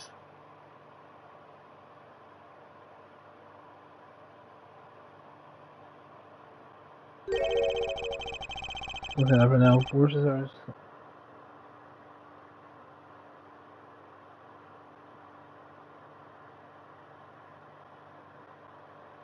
Yeah, it looks so like Russian dish everything in Europe.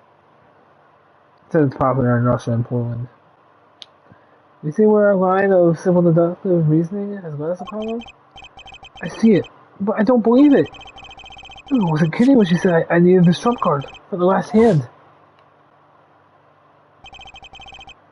At the time of the murder, the window was blocked and the victim's hat was only off his head for a few minutes between Mr. Smith's murder and Mr. Wright's return from calling the cops. In other words, the only place anyone could have seen the victim's bald head was from inside the hideout. Well, Mr. Gavin? Come on, say something. Dare I ask what really happened that night? Actually, I think we can probably figure it out ourselves at this point. That night, for whatever reason, our killer had a date with Mr. Smith, a date with destiny. There, he crouched hidden in the secret passageway behind the cupboard, holding his breath, waiting for just the right moment. Then a chance came, and he took it. Ah!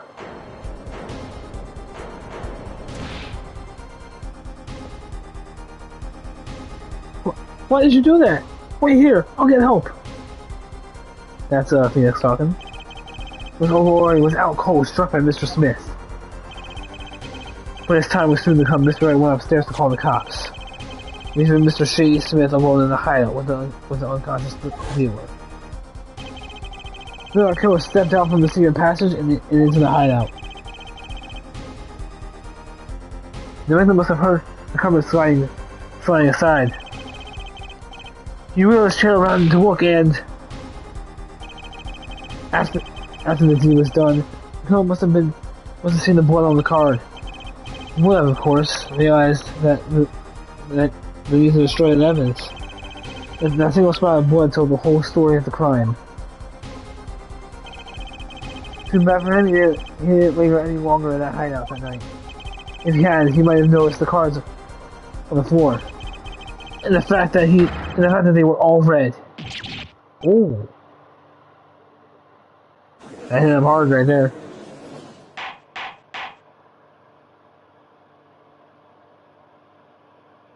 I think we got him. Well, it seems this trial has taken another turn. I'm truly sorry I had to see this day come, Mr. Gavin. Mr. Gavin? Mr. Payne? Yes, Your Honor. The prosecution will continue its investigation. So, Mr. Phoenix, right? The defendant, he is hereby cleared of all suspicion. Wow! What do you mean when I say that I don't believe this happening, Mr. Gavin? Well, I'm afraid circumstances call for me to issue a warrant for your arrest immediately. Oh. We're not done yet? What 3 hours and 15 minutes through this? Oh, no need to apologize. I'm about to enjoy myself. You sick freak, bro. How do you enjoy this? How do you enjoy that? It's not every day you get to witness a legendary attorney's dirty tactics firsthand. Good point, Mr. Gavin. Frankly, Your Honor, I'm shocked that a person of your caliber would be taken in by such a low-grade parlor trick. No, you can't diss the judge right now. Excuse me? The defendant is cleared of all suspicion. This is hardly a time for jokes, Your Honor. Mr. Rat hasn't proven anyone's guilt or innocence here. What he has done is use illegal evidence to put the blame on someone else, and not just anyone else, but me, his own defense attorney. Illegal evidence? Let me ask you, Mr. Gavin, is there still any reason at present to suspect me of wrongdoing? Of course, this bottle, for instance. Bottle of grape juice Mr. Wright was drinking. How did you intend to explain away the fingerprints on the murder weapon? Not just any fingerprints, am I right, Mr. Payne? Actually, yes. The fingerprints on the bottle were upside down. I seem to recall this being an issue earlier. Court in this case demanded an explanation. I can think of only one reason why he would hold the bottle upside down. Now to hit someone with the bottom of the bottle. Well, Your Honor? Well, I see how the cartfish squirms to the last will, Apollo. Yes? The boss seems awfully concerned about this bottle still. But I'm sure he can come up with a subtle explanation, just like that. Yeah. Just like what? Why would anyone grab a bottle upside down other than to... Don't let him trick you into thinking this explanation is the only legitimate one. Is there really another? Take another look at the court record. I believe we'll find a simple answer there, in plain sight. How about you just say the answer in plain words? It wouldn't be hasty to deliver a verdict with unanswered questions indeed. Well, Mr. Justice, Mr. Gavin said that the court in this case demanded an explanation. Don't worry, justice won't leave until justice is done. Perhaps the defense will care until we're in the court. What evidence do you have to explain why the fingerprints want to put it upside down? I mean, I have nothing at this point. Yeah, you got the bloody ace. This is the victim's hand.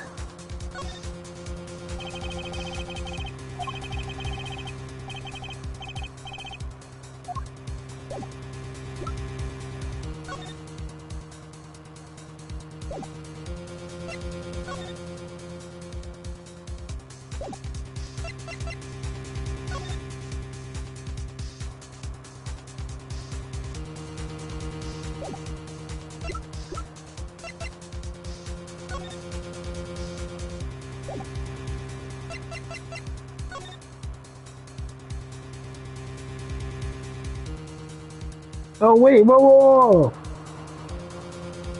This bottle's right there. Was he picking it up from like the top of it, like in that crate right there? Oh, dear God, I hope I'm right. I can't pause now. It's actually easier to show you than explain, Your Honor. Place that bottle on the floor next to your chair. Excuse me, on the floor? Yes, now reach down and pick it up without getting out of your chair. See, you actually go to pick up the bottle by its neck. So yeah, with your fingers upside down. Look at this photograph taken on the night of the murder. The defendant, Mr. Wright, sat here, playing piano, bottles of grape juice on the floor, to the side of his piano bench. He would have naturally put the bottles upside down several times. Wow, I can't believe it was that simple. The call at dinner that evening crossed off. I was drinking my usual juice then too. Basically, you used the bottle on the table to do the deed. But then you must have remembered. So you went and picked up one of the bottles from under the piano. And then you switched the bottles. You took one of Mr. Wright's bottles and made it look like the murder weapon. Order! What do you have to say to these charges, Mr. Gavin? Fascinating. So this is the legendary attorney's famed tactic of misdirection. What? Did I switch the bottle? Where is your proof? Proof? Well, that's, as I thought, more baseless conjecture. I'm afraid your bottle of proof is quite empty. Objection! I wouldn't be so sure about that. Your Honor, when you initiated the investigation of the hideout earlier, do you recall I requested an additional investigation? Oh yes, I have your memo about that here. Retrieve the bottles from under the piano at the Bourse Bowl Club. Oh my god. And here's one of the bottles in question. Where are you going to dust? What, are you going to dust it for fingerprints too? I'd be surprised if any were on that, but this guy probably wouldn't make such a novice mistake true. That fellow wouldn't bear a trace of anything. Say, Apollo. Yes? Why don't you go ahead and examine that bottle? But why? Just humor me. Mr. Wright, that fellow will solve this case once and for all. What? That's some bottle.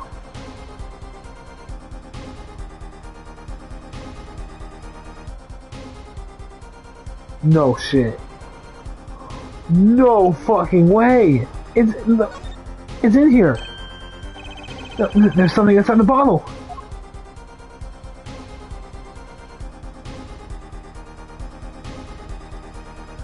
Five of Hearts. What's this? That card. It can't be. Recall the unpleasant woman's testimony for a moment. Miss Olga Orley?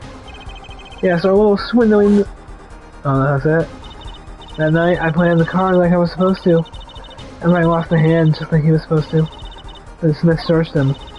And the playing card was gone. So the card was in the bottle. He put it in there. Wait, this is it. Wait, this is it. You told me that this is the playing card you disposed of? The one you mentioned in this piece of testimony. I happened to put my hand in my pocket and found the card. Yes, I snuck a peek at it and found it was the Five of Hearts. I had a feeling something might happen, so I disposed of the card before the game. Disposed? Where? There was an empty bottle of grape juice I had been drinking right beside me. I threw the card inside the bottle. So that's not Phoenix's bottle. The Five of Hearts, this is the card. Wait, the Five of Hearts, this is the card. The bottles were swapped. The only one who could have done it was the fourth person in the club that night. You, Mr. Christoph Gavin. Ooh. Oh, what's going on? What the fuck? He's using the Force. No, not the lobster. Oh, he's pissed off. He's mad. Judge, everyone's speechless in here. That is all.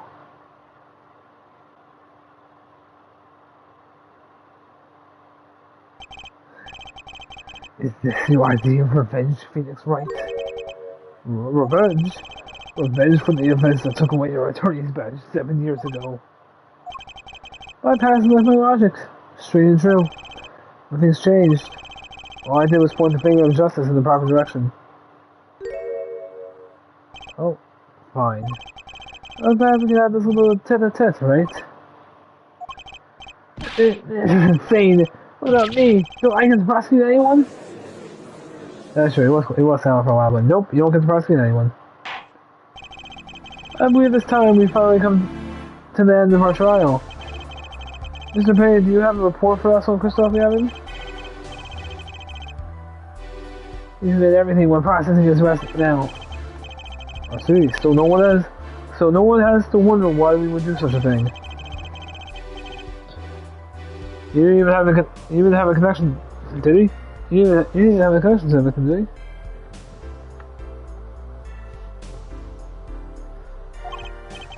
None that we know of. Mr. Wright, have you have anything to add?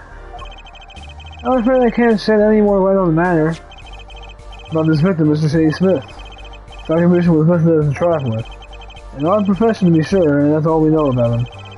Alright, to follow the investigation, Your Honor. Good. Mr. Wright? Yes? 7 years and you still haven't lost your touch. Christoph Gavin was a man with much significance for me, both as a friend and a lawyer. He was extremely talented to be sure. And he had two things before I could confront him. The first was a place where no injustice would be tolerated in this courtroom. The second was a man who would tolerate no injustice. In other words, a defense attorney. You, Apollo. But me? This is a dark time for our legal system. A twisting of justice brought one by our very own initial trial system. And we have to set it right. But Mr. Wright, our work lies ahead of us. And I, for one, am looking forward to it. Whoa, this seems like a good time to announce a verdict. The court finds the defendant, Mr. Phoenix Wright, not guilty. Oh, thank God it's over. Holy shit, that was a long ass trial. Hey, let's go! Yeah! Let's go! Court is adjourned.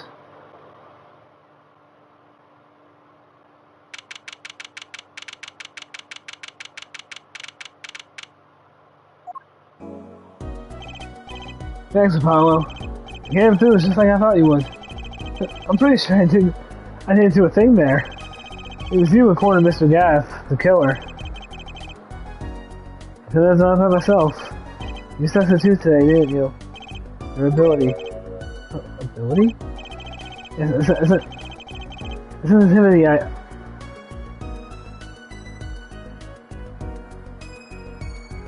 you'll come to understand soon enough.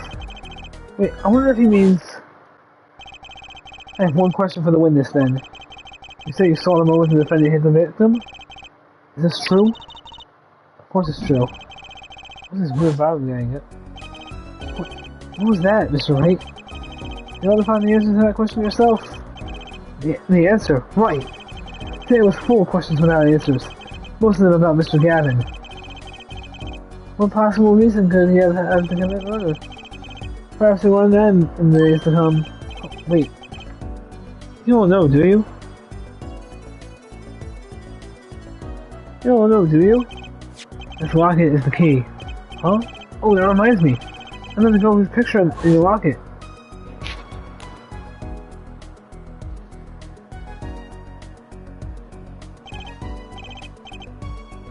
Your daughter, right? That's right, she's my daughter. You know, you were right about this locket. Huh? I was in his office next the night he died.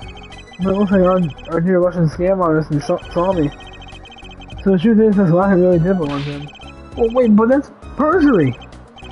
You testified you said the locket was yours. I said no such thing, actually. Huh? I merely said that it was a locket with my daughter's picture inside it. I saw... Wait, what? Wait, what? Oh, wait, but then why was the victim wearing a locket? Yeah, I'm confused. So that's the straightest path to the truth isn't the best one. Give it time. You're still just getting started with your career. Speaking of which, I may be out of the job I work for. I work for Gavin Law after all. I still can't believe it. I just saw Mr. Gavin get went away with the handcuffs. Apollo. Yes?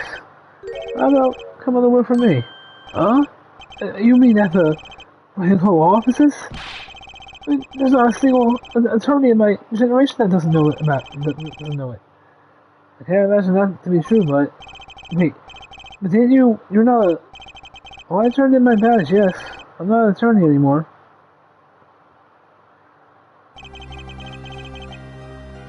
Oh, this is unpleasant, is it? That he said 7 years ago. That legendary trial. And at the middle of it all was one man, Phoenix Wright. The case reached a sad conclusion and he left the wall for good. Dude, do we get to know what happened? I wanna know. We'll probably learn later in cases. Have you ever thought about coming back to the court? Have you ever thought about coming back to the courts? I'm not qualified to stand in court at all, I'm afraid. Did you notice in today's trial? There's a single piece of forged evidence. Forged evidence? What are you talking about? No, it's evidence that shouldn't have existed. An annoying resistance check. One piece of evidence struck me as odd, it's true. Seemed well too perfect. I bet this was the force evidence. Take that! Yep. You mean this, don't you? That's from your daughter, Mr. Wright. Yes, that car could have been out of the crime scene. I mean, the killer took it with him when he left. Even the wrong car in place is luckily for us. Of course, I can't accept this evidence as fraud. A fraud? How can you be so sure? I would think the only person who could claim it was a fraud. Would be the one who took the real car from the crime scene, the real killer. Yeah. The verdict was already handed down 7 years ago. That you really? Yes, I forced this card. Look at the crime scene should have told you it wasn't real. But you can't do that, something like that, and call yourself an attorney? So wait, did Phoenix write forged evidence 7 years ago and that's how he did it? He's calling themselves an attorney, Apollo. So it's true. The rumor is true? 7 years ago. Not that matters much now, does it? Ugh. Ah! I punched him. Damn. It's your story from here on out, Apollo. Perhaps I can help you turn the next page. My office address. Drop in if you like. Mr. Wright. Oh, about your uppercut. Try yelling. Take that next time. I find it packs a little more punch. Apollo, thanks for today. I had a good time. Holy shit. And with that, Mr. Wright walked out the door. And that's how my first trial ended. A lot of mysteries went unsolved. And at the time, I had no idea they were all related. And the mysteries that day, connected by a single thread of logic. I'd find out soon enough. My name is Apollo Justice, attorney at law. And this is how my story begins. Dude, how long have I been streaming for? 3:33. Oh, thank God it's over. Ooh, cool. And about Trump. For completion of episode 1, Apollo Justice attorney is opening the chapter. Yeah.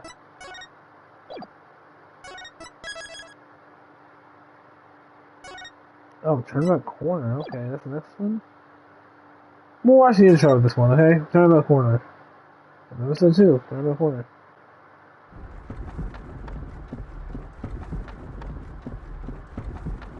As long as we draw breath, the wheel of fate turns. Okay. Whoa! Was that Phoenix? The magician? I don't know. Okay, some dude with a harmonica? Some dude pulling a wheel or something? I don't know. Spinning big crimes and little crimes together. And when the wheel stops... Oh! See what happened? You die. Someone got shot. June 15th, 9:12 a.m. Writing call law offices. 2 months have passed since Mr. Gavin's arrest. My first trial and I lost both my mentor and my job. And I'll admit it, I was screwed. I didn't want to hit bottom. I told myself I'd never come here. Honest. Whoa, whoa, whoa, whoa, whoa. Here being the legendary writing call law offices.